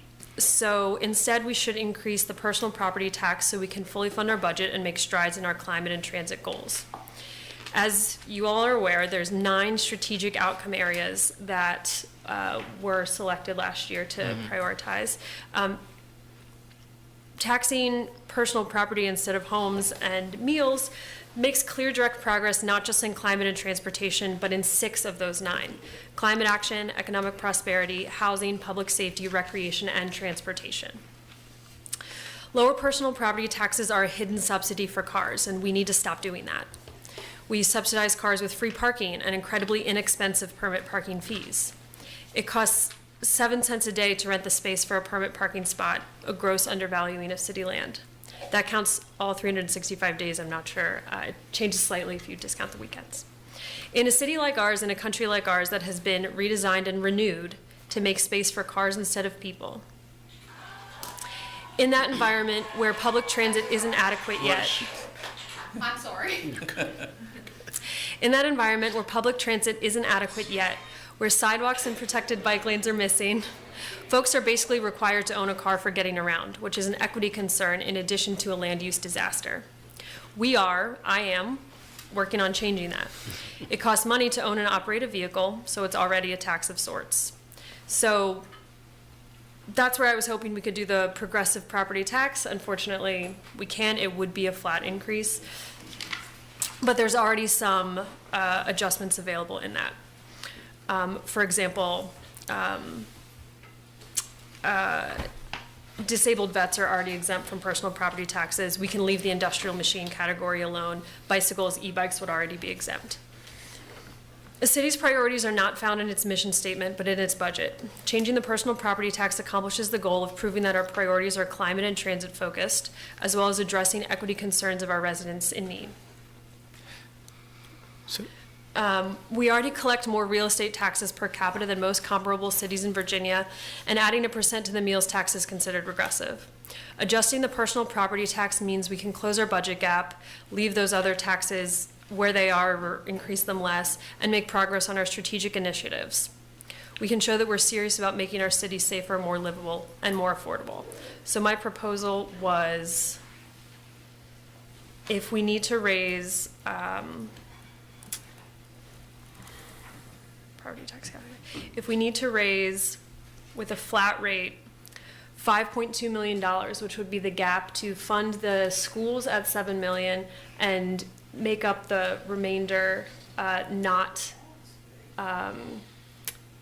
factored in. So there's already going to be an increase in revenue from meals and real estate just by nature of inflation and increased other stuff. So the amount that is not coming from the tax increase, you discount that, there's still a gap left. So this funds that. If we go from $4.20, which is our current rate, to about $6, that makes that up. So I don't have a, sorry. Please go ahead. Yeah, I don't have a problem with the concept. I just would need to see some confirmation from the revenue folks. I mean, it seems like a straightforward enough idea that I feel kind of dumb that I didn't think about it 2 years ago. Well, and I do want to clarify that that calculation was based off a lot of assumptions, not knowing the exact number of vehicles, the exact value of vehicles, all of that. That was not accessible to me when I was doing this, but I estimated approximate number of households multiplied by approximate number of cars per household with some guesstimations about the value. So we would need input from our actual Office of Revenue to get correct numbers on that, so. Right, so is it possible, Mr. Mayor, to give Mr. Divers 2 days and come talk to us on Thursday about what that might look like? Well, that. Or is it, in other words, we're way down to the wire here, so if it's not practical, it's not practical, but. Yeah. We have been given the number, I just can't find it right now, of what one additional cent. $30,000 per cent. Right there. So, Okay. 1 cent of the real estate, is that what you're talking about for the Yes. taxes? 1 cent on real estate is 1.1. 1% on meals is a little over 3 million. So it would be $5 And I 5 think million. Councilor Ostrin's point, which, she made to me, is that that slide is helpful, but the scale is completely different. I mean, in other words, 1 cent,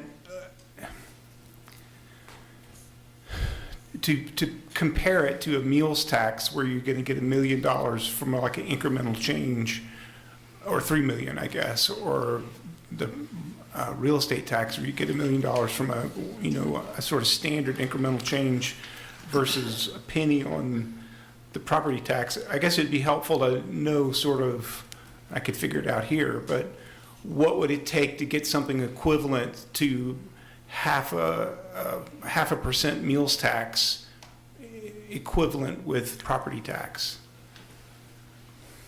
What would from 420, in other words, I get the fact of the slide, but it would be, I think, more helpful if we said 10 cents got you X versus 1 cent. Yeah, we kind of ignored it at the beginning because it seemed like such a paltry number, but that's 10 cents on the meals tax? No, or I'm sorry, on the personal properties. property, Yeah. because we just got a 1 penny. We were like, oh, 30,000. So we didn't give you a penny on personal property. The only thing we gave you was on real estate. We Well- didn't. No, talking about on the the slide from the presentations way The before, chart. it was Oh, like, if you the do an early chart. adjustment for each Okay. of these things, this would be the increase in revenue you would And get. some of that's varied because we're still adjusting for values, correct? Yeah.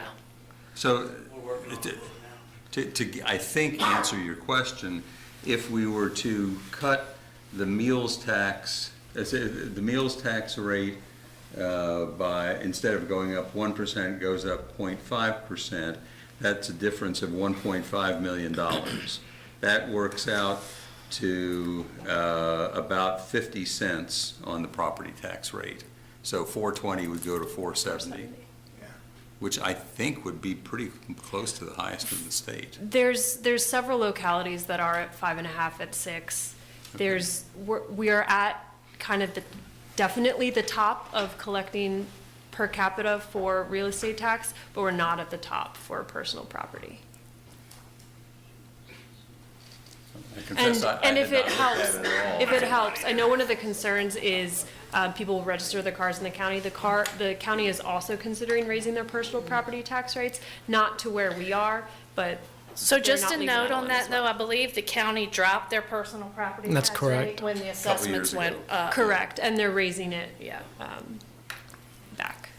But I think what they're proposing raising it to still is going to be less than where we are right now. Correct, it's still in That's the true. high threes. I think it's going to 352. 392, I think. I'm Well, let sorry. me just ask, 392, so I think. Yeah. if, just to kick the tires around, if we were to say 0.5% of the meals tax, which is roughly 1.5 million, is there a way, Mr. Divers, between now and Thursday for you to say this is what it would look like in terms of changes to property tax? That way we've at least had a chance to honor Councilor Oshrin's idea here. I think it's a good idea. I have concerns about the practical execution of it and also the late, sort of the late date.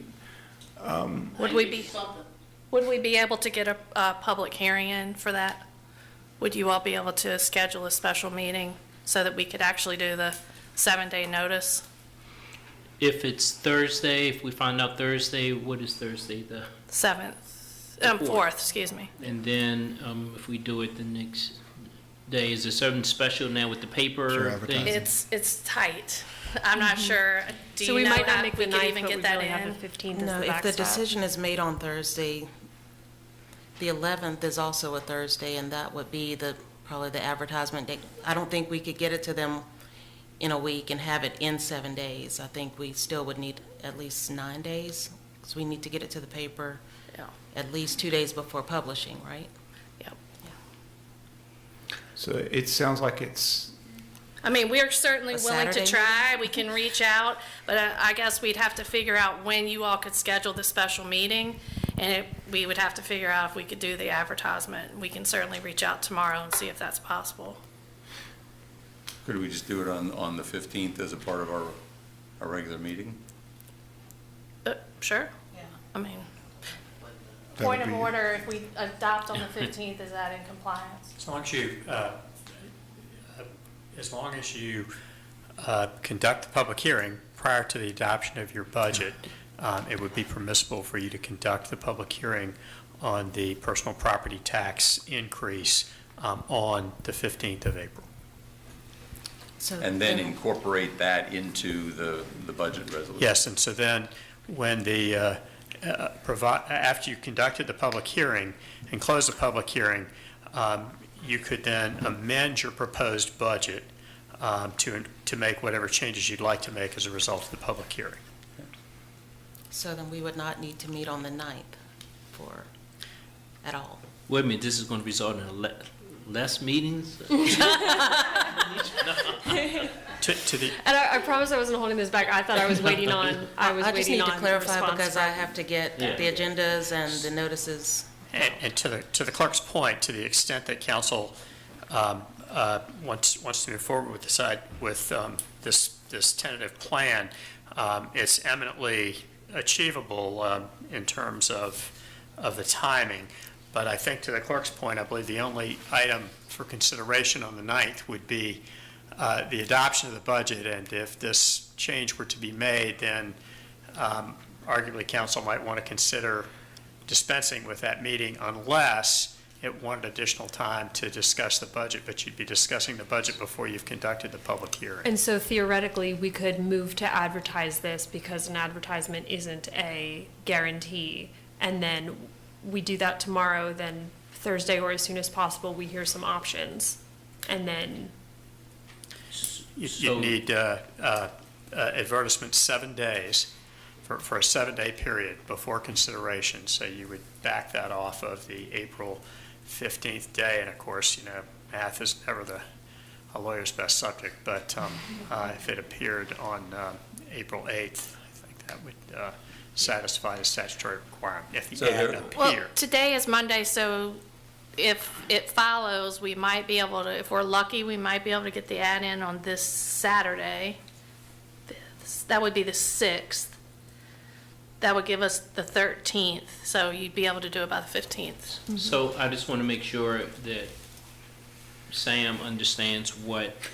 I do.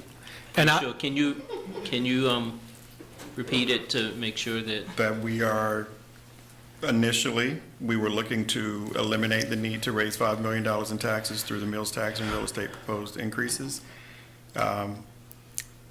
which will determine, is that possible? And I also heard maybe we could look at 0.5% on the meals tax, which is 1.5 million. So I And the guess we have question to is, re-advertise meals too, right? what does that generate? And we need to know the max that you want to advertise for personal property. But I guess we don't have to re-advertise meals because we Because would it's be be lower. lower. As long as, Yeah. as long as the meals tax is decreasing, there's no Yeah, I'm additional certainly not public proposing hearing raising required. that more. The only thing I would be interested, I don't know about others, is what we could get from 0.5%, the 1.5, if we could replace 0.5% of meals tax with property taxes, that's all that I would really be prepared to do right at this point. And that's all I would be interested in as well. And I'll say, all I'm really looking for is to confirm whether that math is accurate about, just get a sense of what increase equals what dollar amount. And to be clear, my mind is not made up. My biggest concern with any of these taxes is which is the least regressive. They're all bad, but what is the least regressive? And so I will say I'm very open to discussing it, going through scenarios, but I'm initially a little skeptical just because poor people and working people still drive cars, and we don't have the bus system that we want. We didn't even fund bus drivers to get to our pre-pandemic service. And the economic literature is very clear that the real estate tax is the most progressive before you even factor in the fact that we have a real estate tax relief program. So that's my only skepticism, but I am completely open to discussing it. And I would like to read more about personal property taxes and see what the literature is about how regressive they are. but you don't have any, I mean, this is it as far as, different ideas to put on the table for us to consider. Right. So again, we're confirming that the pursuit that we are undertaking at this time is to identify what amount of a property tax increase would replace 0.5% increase on the meals tax. So that's roughly all. $1.5 million. That's, to me, all I would be comfortable with. So you would still want to do meals, lodging, and personal property, And real estate. and real estate? Yeah. I was hoping to eliminate a couple of those. Well, I think the thing is I think that's the basis for me not moving forward, because there's a- this needs to happen. That there was no clarity for me in that moment, so I do apologize for not reading that I needed to do something I mean, else. what about if we do this next year? Well, next year, we're going to have an even higher budget. I and know, more but we'll have, places we'll have had to pull it from. years, we'll have almost a year to sort this out. Yeah, I think that the time value of money means that the money in our pockets now is worth more than the money next year. Yeah, but I So, think the confusion that this is going to bring to staff is also something to be weighed. So we're not talking about getting more money, we're just talking about getting different. Moving it around. right, and I think we technically do have the time. Yes, it is different and new, but I don't necessarily think that means it's not worth exploring. I think we haven't gotten accurate numbers to explore yet. We kind of didn't do our due diligence at the beginning by thinking about it back then. I mean, I missed it too, but I would like to see some information about it, see what we could do for that. That's what we'll do. So what does that mean practically then? So We'll get it to you as soon as we possibly can, and if not, before 6 o'clock on Thursday. Well, we'll need to do it before Thursday to have time to advertise. That's why I said what I did. Yeah. As soon as possible. Yeah. So the notion is, again, $1.5 billion roughly. Is what we're looking for. Well, if there's general, at least hypothetical interest, it seems like the numbers, I don't think they've changed much over the last few years in terms of what a penny would be. I don't know if I'd go that far. I mean, vehicle valuations have fluctuated Well, that's true. quite a bit, Yeah. and we're still wrestling with the 24 personal property book. This is gonna be exciting. What are your concerns? You gotta come up here. Be honest. We're still valuing vehicles for 2024 right now. We're not exactly sure where that's going to land. I mean, it's going to be in the ballpark of where, where Chrissy's projections are, but I don't know how precise it's going to be. Also, I've got a few folks that I would like to have involved in this who are on vacation this week, so that's going to be spring break. That's going to be fun. But we'll give it a college try, If your original guesstimate that we were given was that 1 cent equals $30,500 or something like that, and we're making our guesstimate for now on the basis of $30,000 roughly, is it reasonable to think that we're still in the same ballpark? Yeah, I mean, based on what I know now, without having actually run any numbers, yeah. I guess I'm more interested in, basically this is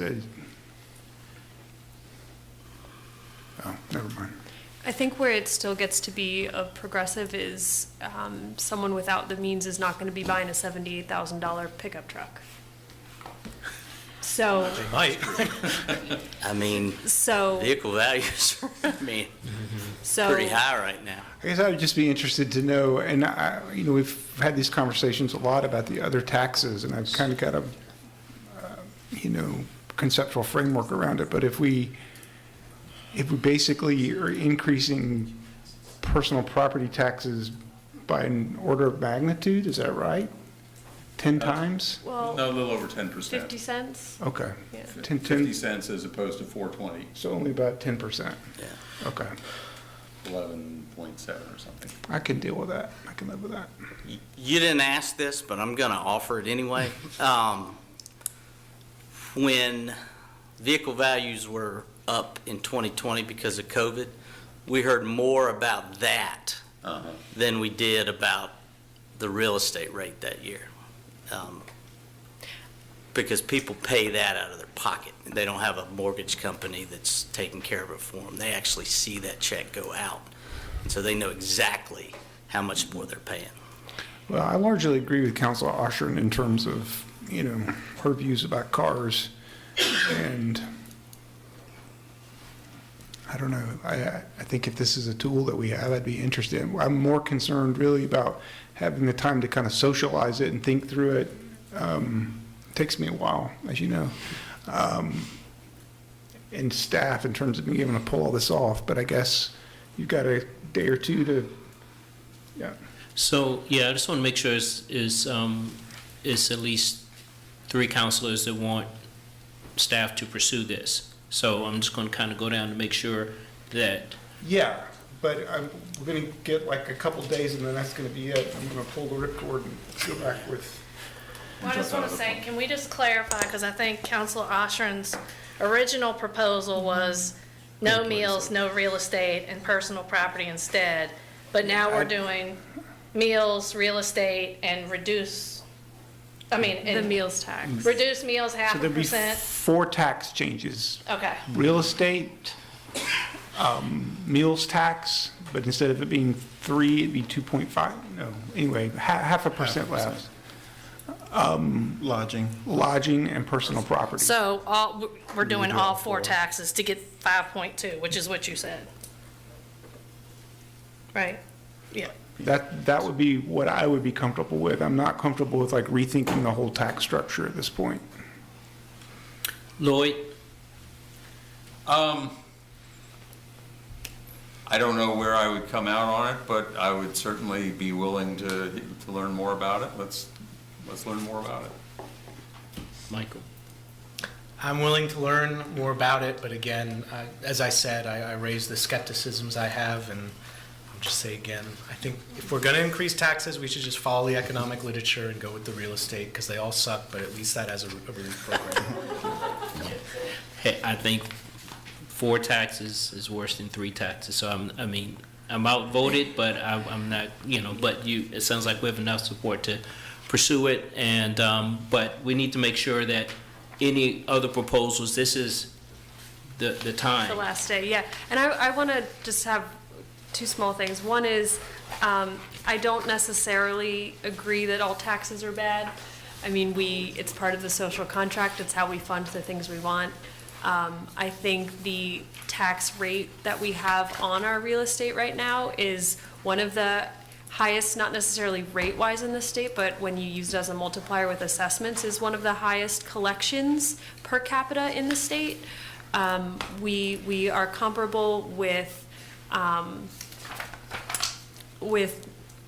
no one our size, and then only with kind of the more expensive Northern Virginia cities, which is that's not our milieu.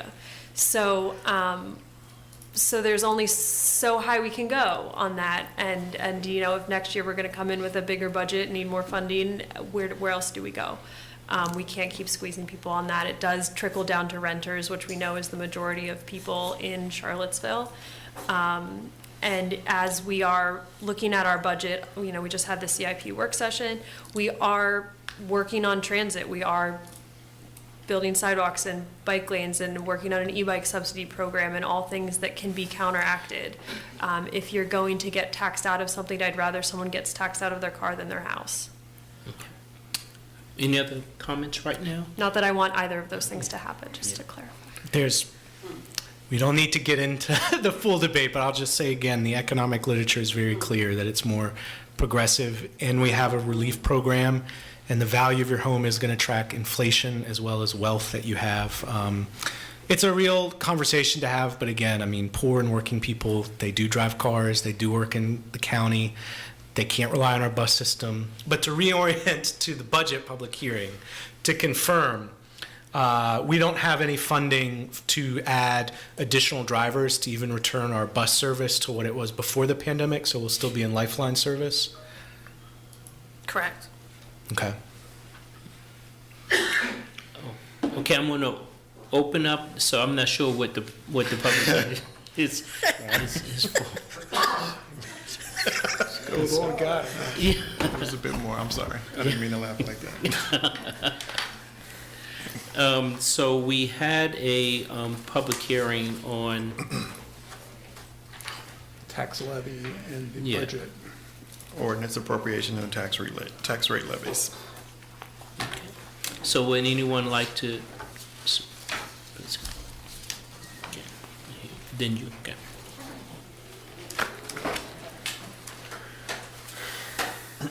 I'm Zach Brown. I live in the Belmont neighborhood, and I'd like to know when's the last time any of y'all went to the grocery store, or anywhere for that matter. Milk's going up a lot, eggs are going up a lot, bread going up a lot, and gas, big shocker I'm sure, going up a lot. And why do we need to be taxed out of anything? Taxes should be minimal to begin with, and if you really want to go down that road, personal property tax shouldn't exist to begin with, but I won't go too far down there because that's a landscape I don't really want to touch at the moment. But why raise it? Because you're just going to screw people. I understand you're a government body. That's inherently what you do anyway. However, why? I don't really care about a lot of things. I do care about being left alone. I very much like being left alone by government bodies. That includes personal property taxes. Why do we need to be taxed out of anything at all? We'd rather us be taxed out of our car. Why should we be taxed out of that? None of you were present when I went to buy my car. None of you were present when I went to buy my home.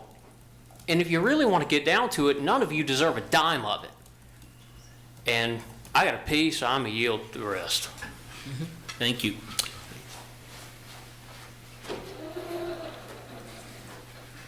I understand it. My name is Em Gunter. I live on Chelsea Drive near Jefferson Park Avenue. I understand it's too late in the year to consider finding the funding to bring our bus service back to pre-pandemic levels. but that needs to be a priority going forward.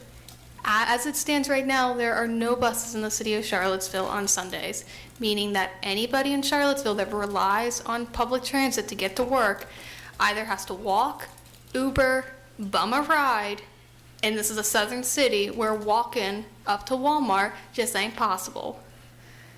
We need the bus service to get back to where it is. Just please, if you want to improve the lives of the poor citizens in the city of Charlottesville, then find the money for it. I would love to pay more in meals taxes or lodging for that. Thank you. Anyone else like to speak on?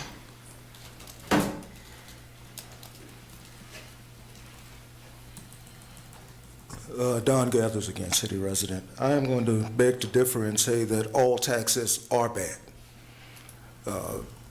Just a few years ago, my wife and I, our personal property taxes went up $56,000 over a 2-year period. $56,000 when we made no substantial upgrades to the home whatsoever. So I agree with the previous gentleman who spoke about personal property taxes, and I don't understand the mindset or the necessity to feel like we have to tax anyone out of anything. Eventually and essentially what's going to happen is you're going to tax your residents right out of the city. That may be what some of the end game for some of you. But the low-income people will not be able to remain in this city. And I just want you all to marinate on that for a moment. Thank you. Anyone else like to speak on this? Yes, sir.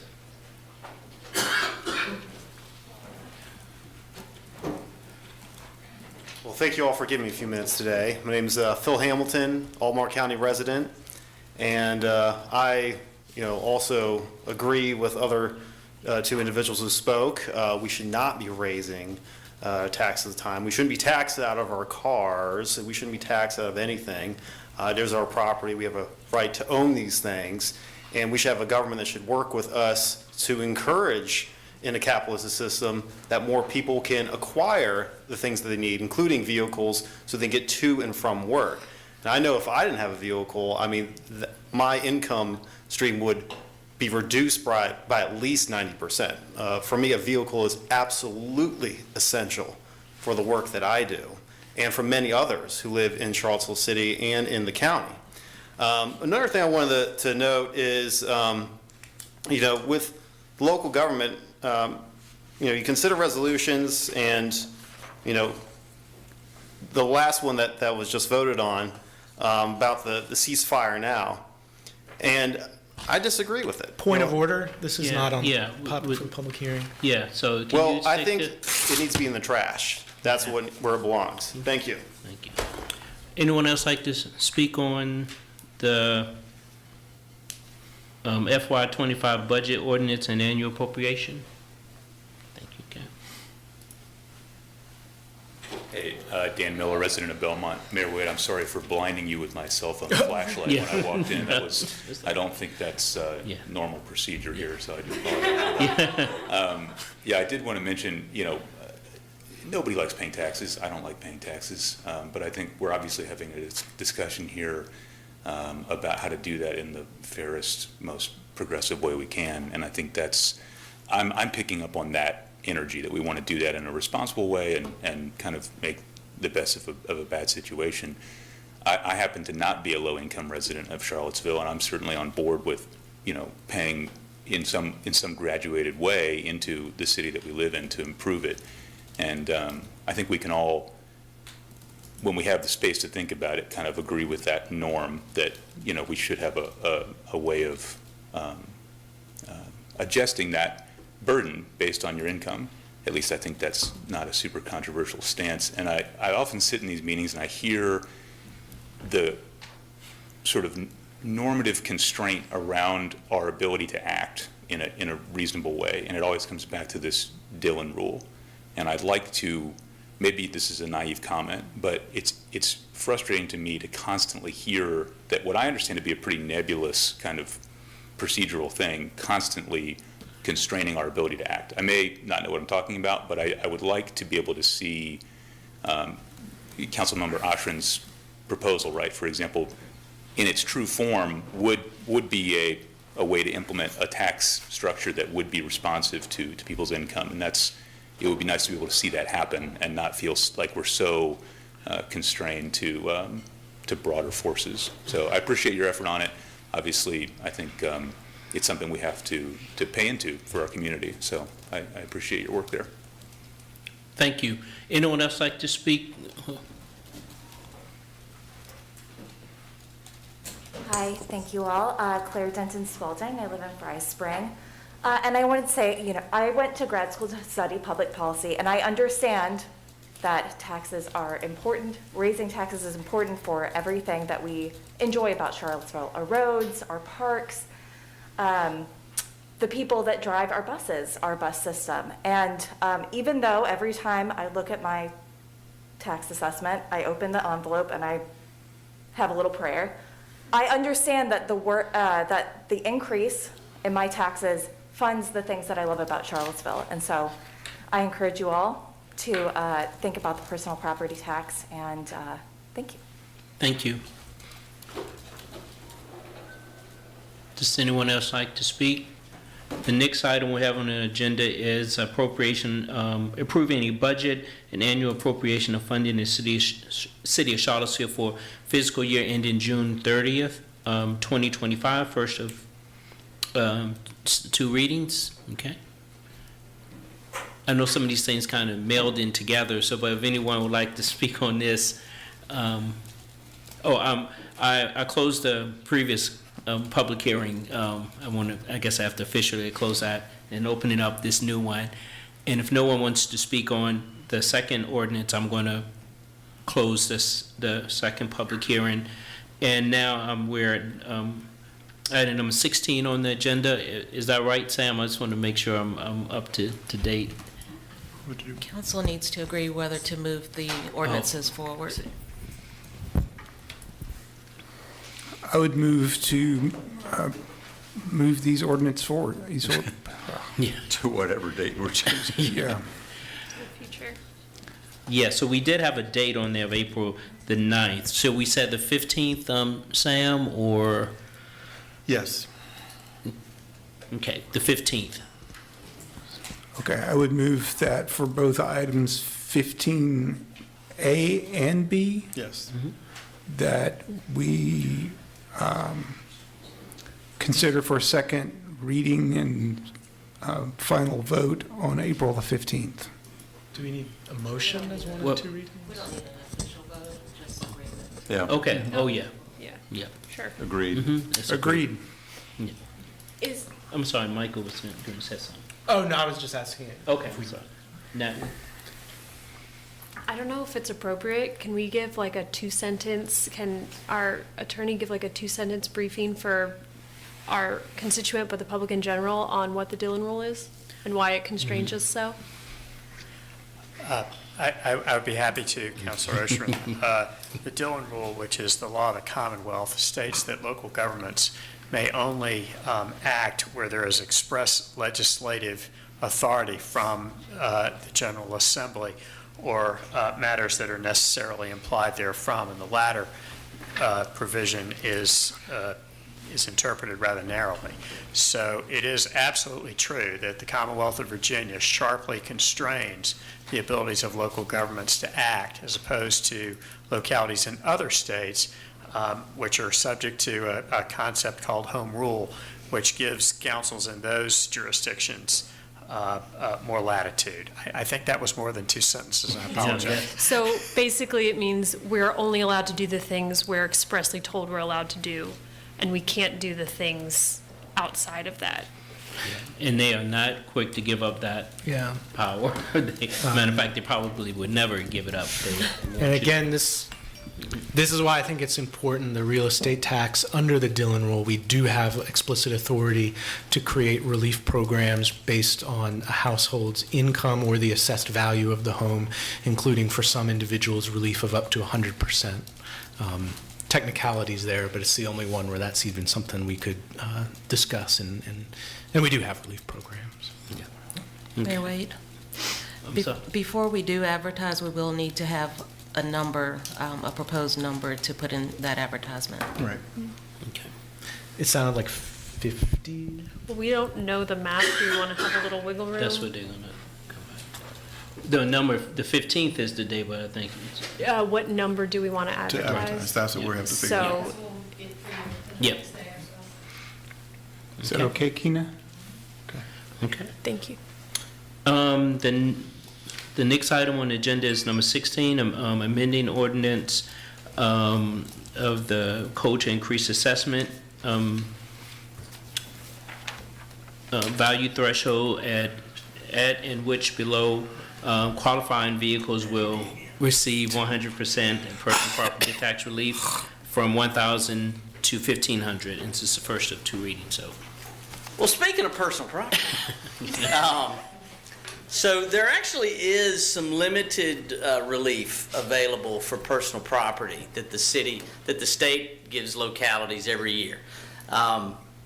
The city gets about $3.5 million every year that we have to divvy up and assign to different vehicles according to certain rules. Up to now, the way that's been done is any vehicle with a value of under $3,000, of under $1,000 gets 100% relief, and then any vehicle, and then the rest of it gets divvied up among the value of all the other vehicles in the fleet, $20,000 and less, if that makes sense.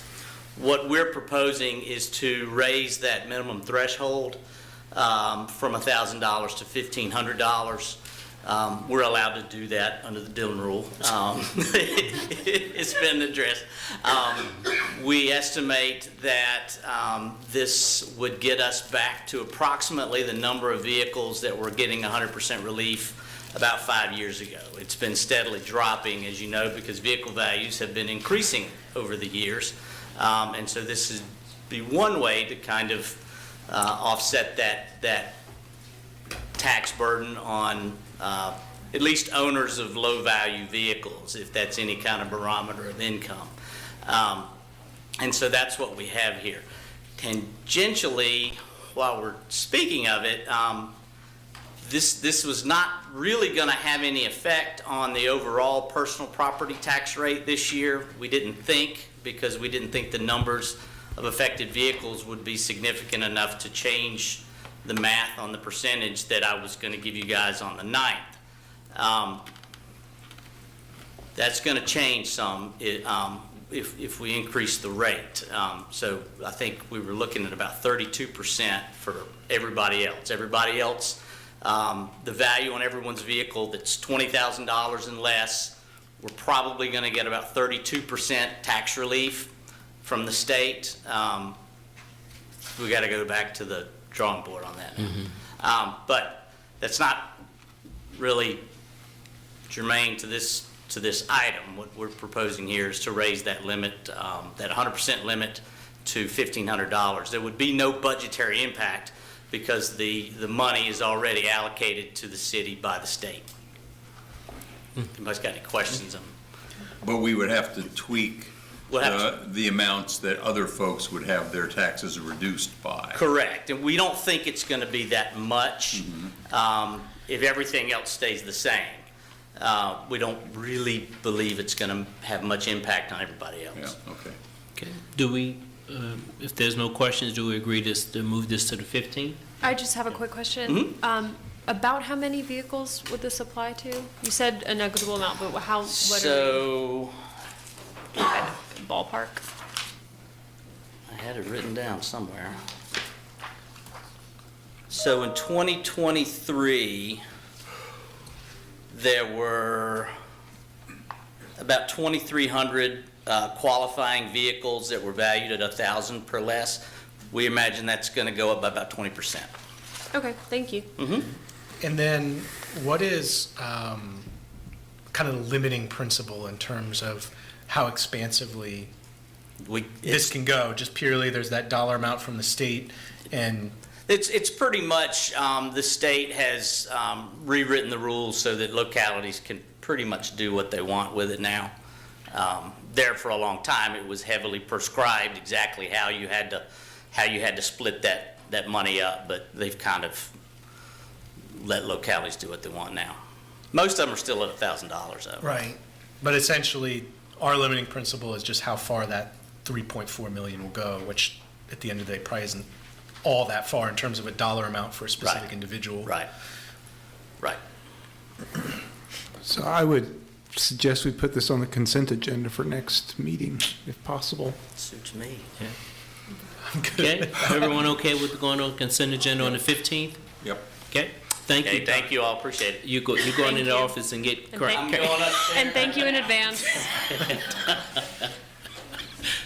The next item on the agenda is ordinance to amend and reenact the city code, chapter 19, to allow participants of any city-sponsored retirement plan to serve on the retirement plan commission. The first of two readings, Ms. Birch. Yes, come on up. This is Lisa Birch. She's with me on the Retirement Commission.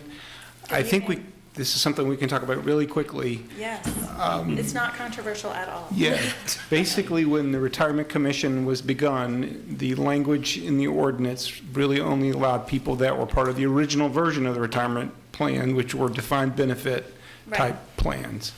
And now almost 40% of our staff have defined contribution plans and other type plans, but aren't allowed to be on the commission due to the older language in the ordinance. Correct. And so the ordinance that's in your packet, and that's red line track changes, fixes that. And there's also really some sort of bringing it up to, there's some more sort of not grammatical, but not really significant changes that are included to just sort of bring it up to modern standards, as it were. So that's kind of what this is. It basically lets the Retirement Commission basically be more inclusive, representative of the entire city staff. Mm-hmm. So I support it.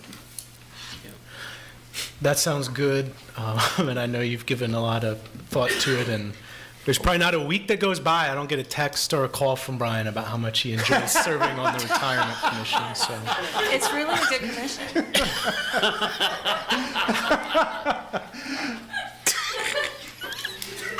Okay. You're a funny man. So, is this a consent agenda item for the 15th, or, Lloyd, did you have a question or something? Okay. No, let's put it on the consent agenda. Is this one of those things we can expedite? Oh. It would be within council's authority, if it wished, to move to pass the ordinance this evening dispensing with the second reading. Your city code does provide that if you wish. Well, my goodness. Yeah. Natalie, you're efficient. Getting rid of meetings and. Okay, well, I would move the approval of this ordinance as outlined in the packet to allow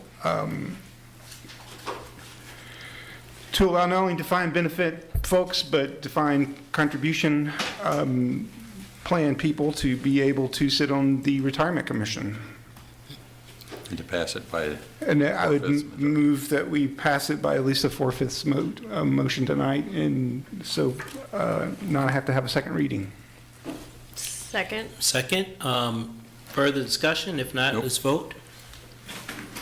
The motion passes 5-0. Thank you so much, Ms. Birch. Yes. The next item on the agenda is the Tree Commission State of the Forest.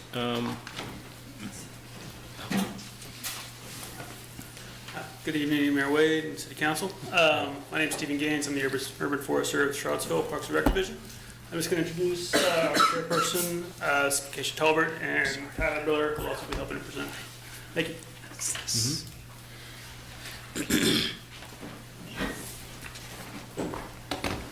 Good evening. Good evening.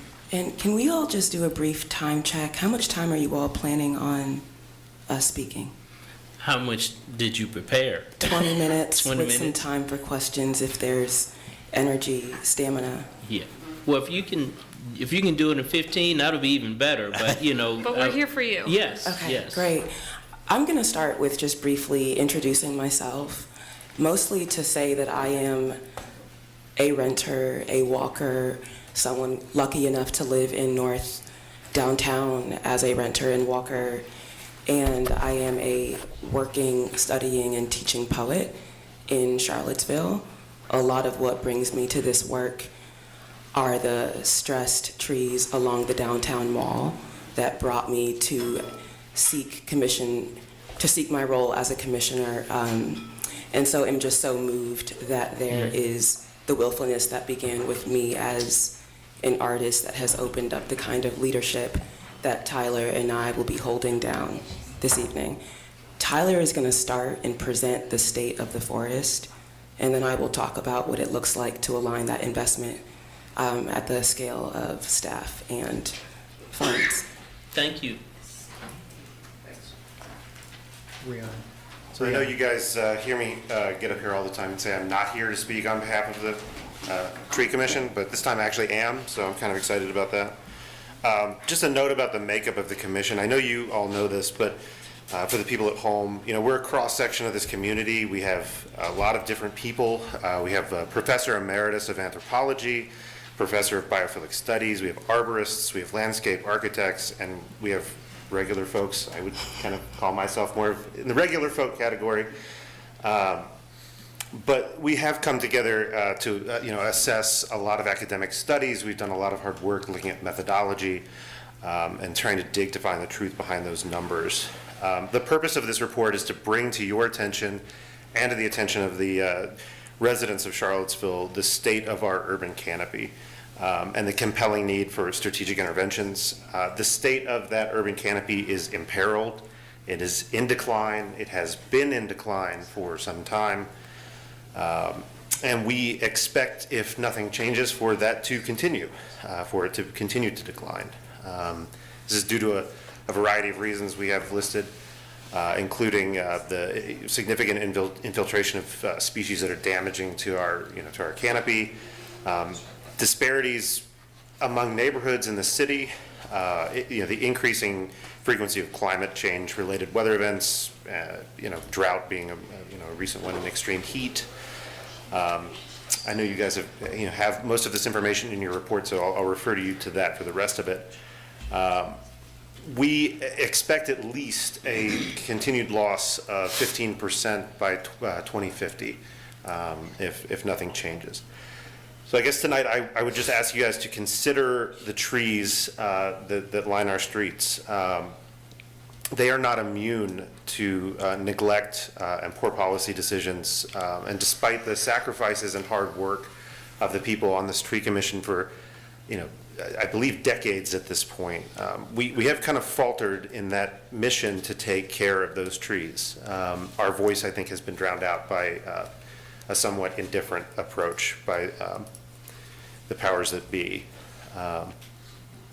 But not to just dwell on the negative, I would like to make this clear that we are still here trying to do the work, trying to bring ideas that can reverse that trend. In the process of making suggestions to the Planning Commission during the process of the zoning update, there were a number of instances where we were told that our concerns were not a zoning issue. And fair enough, a fair criticism. We threw a lot of ideas at them.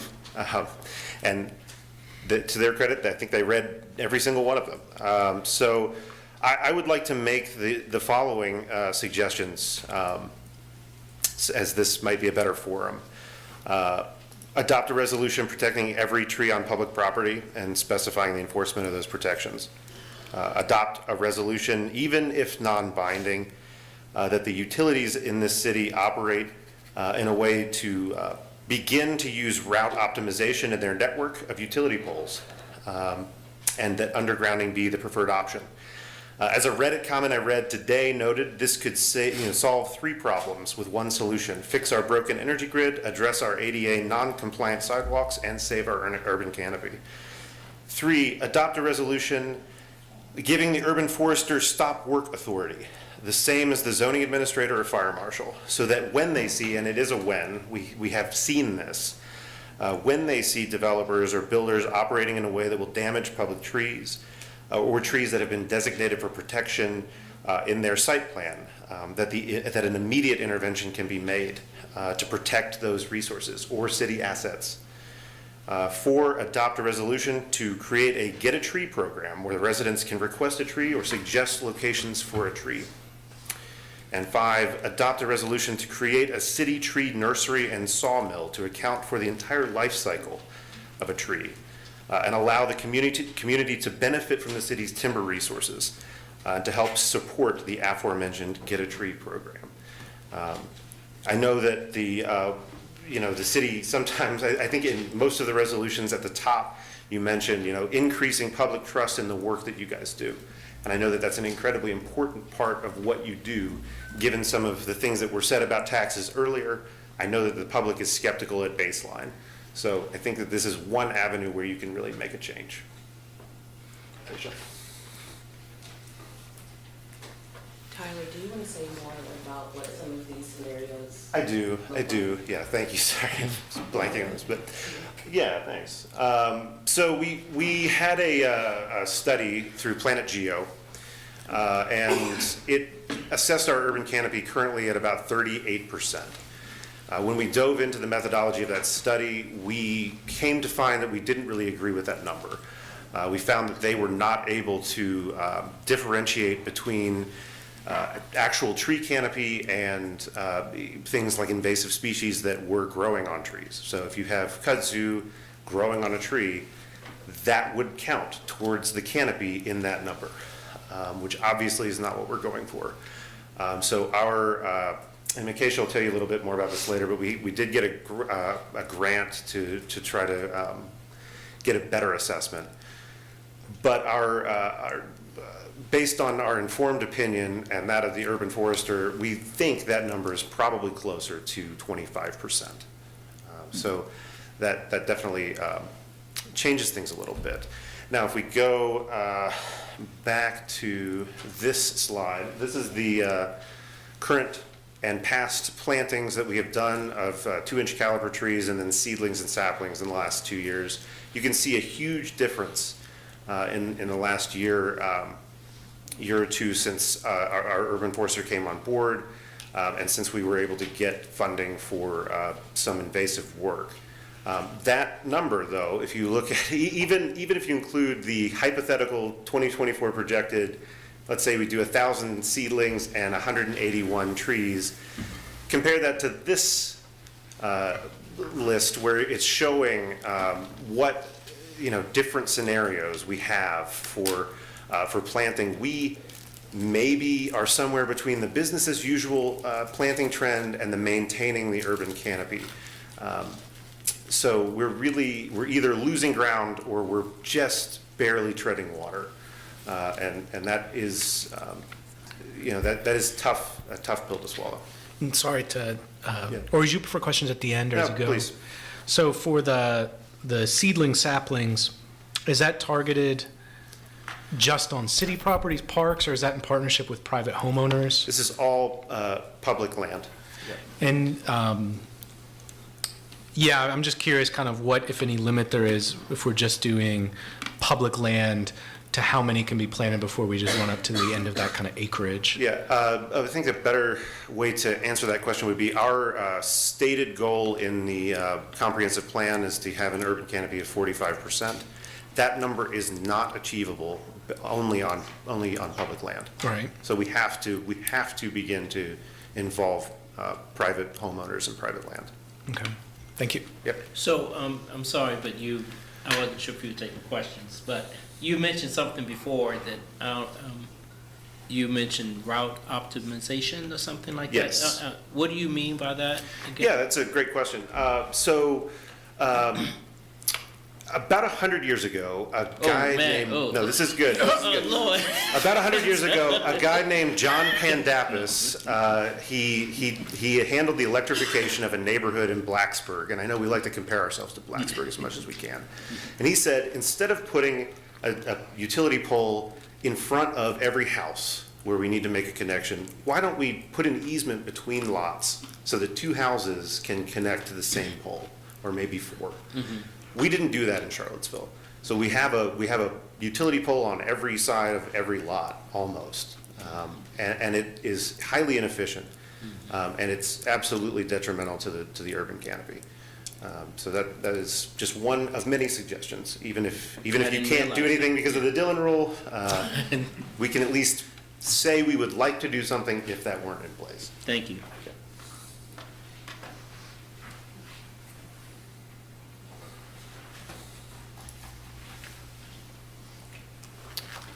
Tyler is speaking about the projections over the next couple of decades, putting us somewhere in between, and I'm pretty sure closer to business as usual than to maintaining canopy. I acknowledge the daunting aspects of that, given that it looks like, based on Planet Geo data, we'd be looking at about 13% canopy loss in 2050. I think that in our report and in this presentation, we're more moved by the capacity for relief that is possible. And I think that's the tone that the report also takes on when talking through some of these ecological co-benefits that everyone in the city and in this room stands to be on the receiving end of. I want to talk a little bit about the groundwork for that kind of breadth of ecological work. And I'll start with some of Stephen Gaines's leadership. The Tree Commission, as you all know, doesn't have paid staff or budgeting or funding that moves through our work. And so a lot of the times the work that we do picks up on or supports Steve's work plan and priorities and tries to work at the pace of the work happening in the city. And so, for example, when I think about the groundwork that Steve has set, I'm thinking about the IRA Inflation Reduction Grant. That is a grant for $150,000. What I think is notable about that is that the updates to the forest management plan are in service of comprehensive plan goals, strategic plan goals around addressing urban tree canopy, around addressing both increasing density and increasing canopy, and seeing those as work that can happen, entangled, albeit, but alongside each other. When I was looking at the other Virginia projects that are being funded in that IRA grant, a lot of the work that is being funded at $6, $5, $4, $1 million is more or less the implementation of actually putting those trees on the ground, compared to the $150K that goes into the planning grant and the report grant here. So part of what I'm getting at is that a lot of what we do as a commission is try to support Steve's work plan, and some of that work long overdue happening across the city, knowing that in order to actually reach the categories or the scenarios that do maintain or expand canopy, we need to see the investments that actually match the scale of the trees that we want to see put on the ground. Alongside the Inflation Reduction Act work, some of Steve's work plan and grounding of what is a more vigorous canopy has looked like taking on some of the preservation, felling, and management along the downtown mall and other city parks, trails, and right-of-way. Some of that looks like removing unwanted species. I'll follow up the language of invasive species, as I know is formal language. But making room and thinking about what happens if the plants that we pull down that are invasive and are unwanted bring down the canopy. What does it look like to put more trees that are wanted there as well, while also removing some of the ash trees, dead standing trees, or diseased trees around town? And so I name all of this work to name that Steve, as the urban forester, is working on a small team where the intention of the work is below the scale that the Tree Commission is recommending needs to be pushed, and that the Tree Commission spends most of its time trying to support that work plan and is generally more reactive than creative in the ways that we are thinking about the canopy. I see this conversation as a real attempt to shift the energy and to really ask for the investment that meets the scale of the need and of the breadth.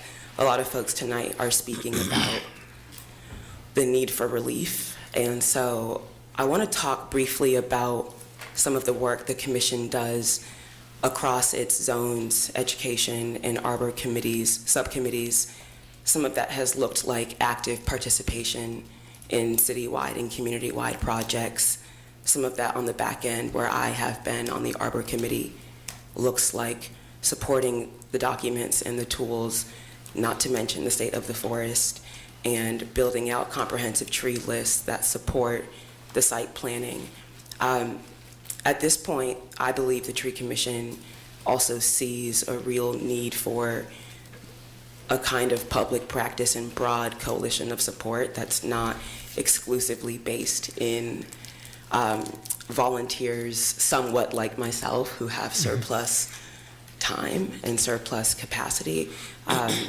And so alongside Arbor Day celebrations, tabling, and basic opportunities for public learning and participation, I really think that part of our work also is setting the groundwork for a real neighborhood by neighborhood approach to some of how we build relationships and take on some of the private property, which I believe is about 75 or 80% of the trees in town, knowing that most trees in Charlottesville are actually not on city-managed property. And when I talk about the relationships and these surpluses of capacity and time, I'm really talking about the volunteer and community efforts. Relief Seaville, Ravenna Conservation Alliance, the Charlottesville Area Tree Stewards, all of the organizations that are a part of this sort of deputized fleet of folks trying to keep trees alive and vigorous, and nervous systems similarly alive and vigorous in Charlottesville. I've been going back often to Charlottesville's recent heat mitigation and adaptation guidebook and thinking about when we talk about the mitigation and adaptation strategies that we look toward, that preserving trees and planting more trees are not only high on the co-benefits, but are also really critical priorities of Parks and Rec, of the comprehensive plan, of the climate plan. And part of what I think our current position is for the remainder of this fiscal year and the coming one is to really align our investment and our staffing such that preserving trees and planting trees in this sort of 10-year range of time needed to actually receive benefit gets to be in alignment.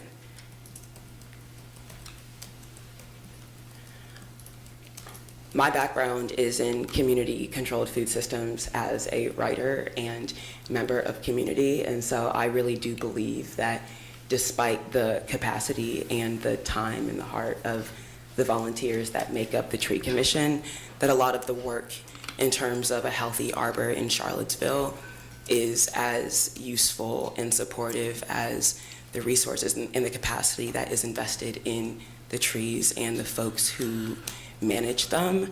So our recommendations are to fully fund the Urban Forester CIP request, and with it being okay to say to also fund a request that accounts for the scenario that the city of Charlottesville and Parks and Rec is most invested in seeing. What I like about the scenarios is that there are options, and doing what we've been doing is always an option. And so I think the more that we decide to proactively seek out the kind of canopy we want, we get to make the investment that matches that. For me, I think that looks somewhat like recommitting the investment in the CIP areas that are annual, such as urban tree planting, and knowing that if we want double the trees across the canopy, that might look like double the commitment. And I say that knowing that that money comes from where it comes from, and that in some ways I know that this work is entangled in the work of taxes and infrastructure. We've talked a bit about the amount of trees that are on private property, and continuously the Commission's work feels like it is working toward the kind of activities, relationships, investments, incentives that we can mobilize around, such that where the vast majority of trees are, there is work that is happening. And I think unless Tyler has more to add, we will take what folks feel, council members, you all have to offer or ask. Any questions? Yeah, just a couple, and thank you for the presentation and information. And at the budget work session you mentioned, I just say it again because I think it's important, the recognition that growth and density don't have to be in opposition to growing the tree canopy. Richmond's had success growing their tree canopy while experiencing population growth, much less the examples of cities around the world that typically do a lot better than the U.S., some of them, in terms of tree canopy. So I guess I'm trying to understand kind of what we can practically go from the information you've provided. And just in my mind, it sounds like one is we need to at least quadruple the number of tree plantings. So that would practically mean quadrupling the amount in the budget annually for tree plantings. And then you mentioned budget and staff key positions. Is there a known list, or what would those positions be? How many would they be? Would they be part-time, full-time? Sure. I'm Steve Gaines. I think a lot. Microphone for the people at home. Thanks, Steve. So as far as additional staff, I am allowed a seasonal. Certainly, I guess a technician under me. A full-time would be great. I think eventually, particularly with the way tree permits are going and growing pressure from the development incentives, a forester for NDS and a forester for Parks and Recreation. Someone that's going to be able to handle the tree permits and someone that's going to be able to handle development site plan review, that sort of thing, because I think those are only going to increase and become more time consuming. So 2 FTEs in building to that capacity? More or less, yes, sir. When it comes to the incentives for plantings on private property, what is the role for us as council in terms of what could we do that practically helps that work? Yeah, I mean, I have a couple of points there. I think that, Steve has mentioned having the capacity to have a nursery, however formal or informal, that would help facilitate that work. There is significant community support to, either donate trees or donate time that could, account for whatever portion of a budget doesn't cover that. I also think that there is room for that to be potentially, in some way, revenue generating to the point that it may help offset the cost. So if we're selling those trees, or if we're selling wood that's harvested from old trees that are cut down, that we're able to turn into slabs, that can be valuable as a resource to the city. So I think that there are options there, but again, I don't know what the legal situation would be for you guys actually funding trees directly on private property. I just don't know. Mm-hmm. And the final question I have is, I haven't had a chance to track it in great detail, but I know the General Assembly this year has passed a number of bills, local option bills, giving all localities more authority around tree regulations. Is that something you all have tracked comprehensively and will come back to us just, hey, you now have this new legal authority to take advantage of these new powers? Absolutely. We're definitely following it. Some of them have been codified into law. Some of them were unfortunately vetoed. The English IV bill comes to mind as being vetoed, but we can definitely give you a report on that. Yeah. Again, thank you. I'll just say, obviously, for this budget cycle, it's too late for a lot of these more significant changes. But I think as soon, in anticipation of next budget cycle, like the earlier we can get specific numbers to council about tree planting, FTEs, I think just increases the odds it'll be incorporated into the budget. And if I could just add one more point, I do want to highlight that in the report, the commission does support increased density. They did support the zoning.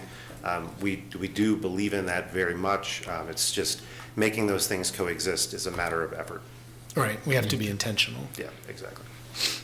Yeah, when we got the report, I guess a few months ago, about the trees on the downtown wall that they had to cut down because of the heat source. That really just hurt me, that, and I know we're taking care of that now with permits, but that is one of the things that people value in the city, not just trees on the downtown wall, but just trees in general. So I agree that if we can get the information earlier next year, that is something that the community supports. So I'm sorry. I don't have much to add, just that I also am appreciative of the fact that density and trees do go together. I recently was driving up 29, and just the amount of clear cutting that's going on up there because of sprawl, because there's not enough space in the city for people to live, it contributes to that. So, a tree anywhere is valuable. So seeing that as a result of not enough housing opportunities in the city, partly, is tough. And I also want to voice my support for street trees wherever possible. Not only is it good for cooling things down, it also slows cars down. And if you plant them in between the streets and the sidewalk, it protects pedestrians. So I'm looking forward to hopefully see more of that. Thank you. Okay. I got enough. Thank you for volunteering your time to do this. It is greatly appreciated and valued. Thank you so much. Thank you. Thank you all. And congratulations on your incoming chairship. Thank you. Our first meeting is tomorrow with me as chairship and Susan McKinnon as vice chair. And my thesis is due tonight. So Congratulations on that. a lot gets to happen. All right. Thanks. And you're Thanks for being here. Good luck. Thank you. Thank you. Thank you. All right, see you later. Thank you all so much. Thank you, sir. The next item on the agenda is, I just want to make sure, is time for the community matters that at the end of the meeting. So does anyone would like to speak? 3 minutes, and state your name and residence, please.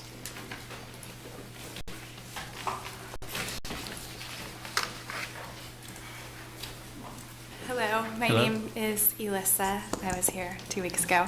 I live on Lyons Ave in Charlottesville, and I guess I'm speaking on behalf of the many people who are here and then left.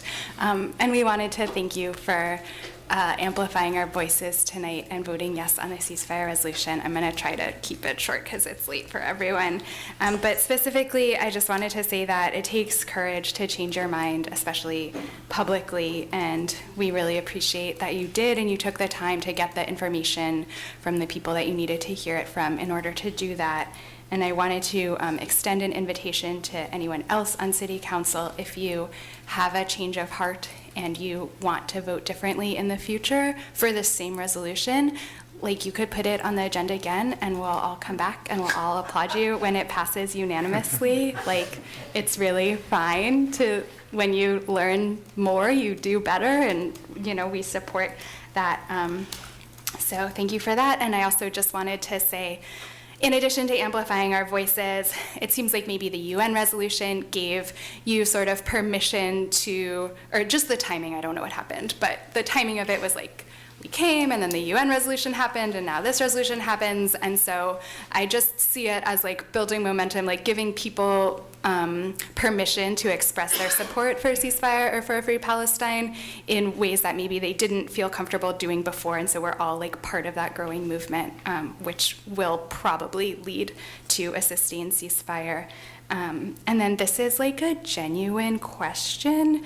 There was a lot of support tonight for opposing FLOC. Like, I heard a lot of people speak out against it for a variety of reasons I'm not going to repeat. And then there was a gentleman who was like, it sounds like it's already a done deal, and it seemed like you know him, so maybe you can answer his question.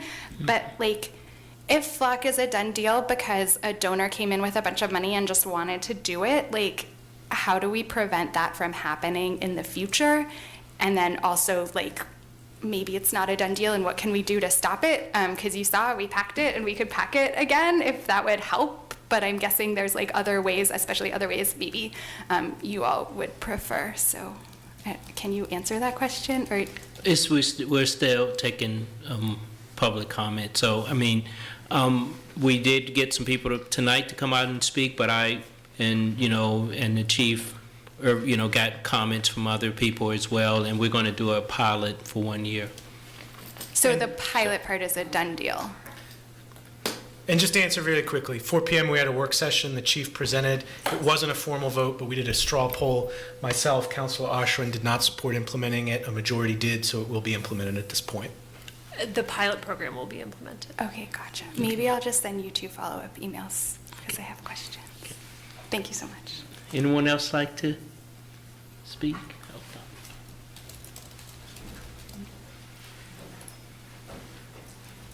Yeah, Don Gathers again, City. I want to thank you, Vice Mayor, for your reconsideration. I also needed to take a moment, and as I think I misstated something earlier, my taxes did not go up $56,000. I was wondering. The assessment is what I meant to say, went up $56,000 over a 2-year period. Otherwise, I would be standing in your doorway with a cup in my hand. I stood here, as I said, 6.5 years ago. Well, actually, I stood there. And I pointed at Mike, I pointed at Kathy, and I told them, and then later I pointed at Bob Fenwick, and I told them that you did not want to be on the wrong side of history with these votes. I'm fearful that that's where Mayor Wade, you're going to land, former Mayor Snook, that's where you're going to land. It's been passed, so I'm not going to continue to ride that horse off into the sunset, but just know that words have both meaning and power. Okay?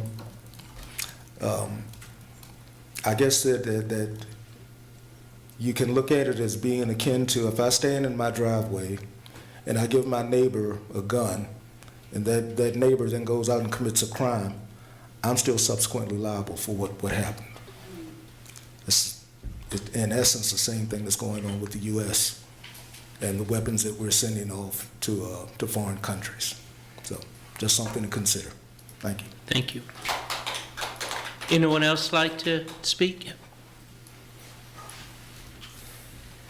Hello. Hi, Mayor and councilors. Just a quick thank you for passing the resolution. I really appreciate that. I also wanted to say that I do oppose the flock pilot program, which I guess is going forward. I feel like we really don't need any more surveillance. And then the third thing, just to put on your radar, and I know it's probably too late for this budget session, for this budget season, but I want to talk about pay parity between our public defenders and our prosecutors, which does not exist. So, for instance, starting salary for our public defenders, this is the Albemarle Charlottesville Public Defender's Office, is about $73,000, which is more than it was a year ago. But for prosecutors in the Commonwealth's Attorney's Office, it's about $92,000.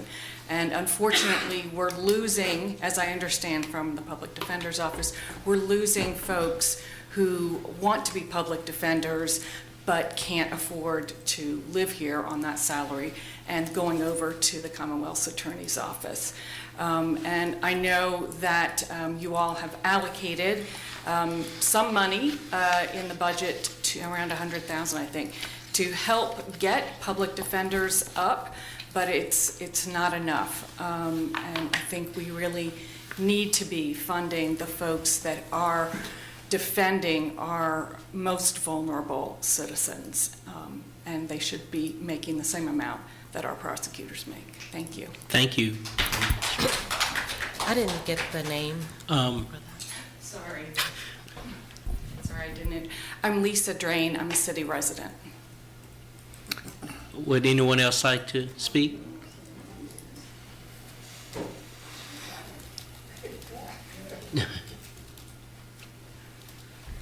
Hello, Council.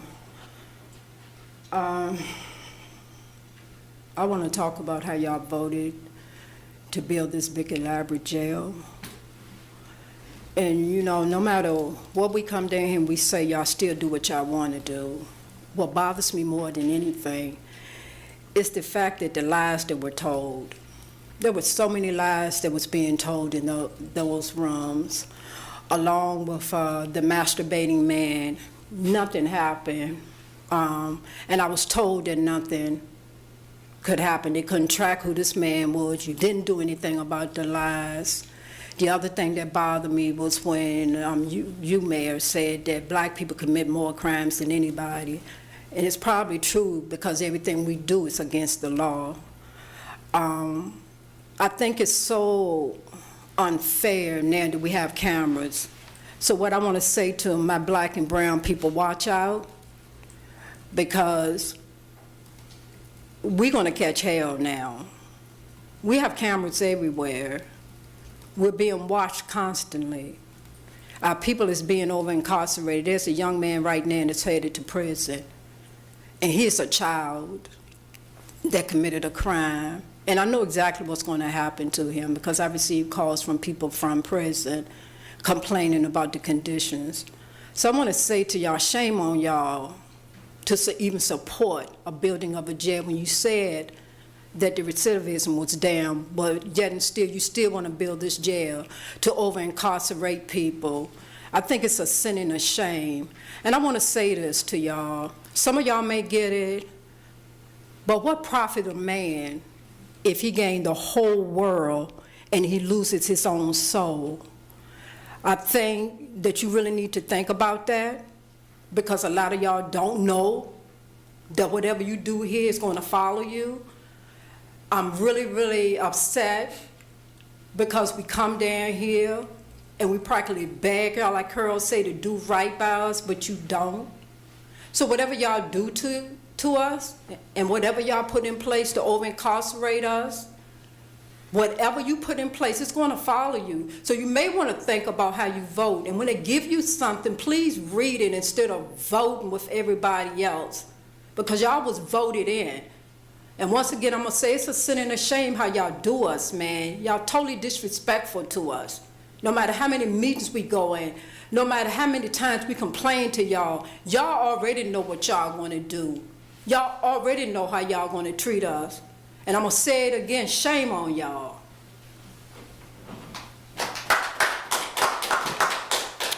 Anyone else like to speak? Thank you. We stand adjourned.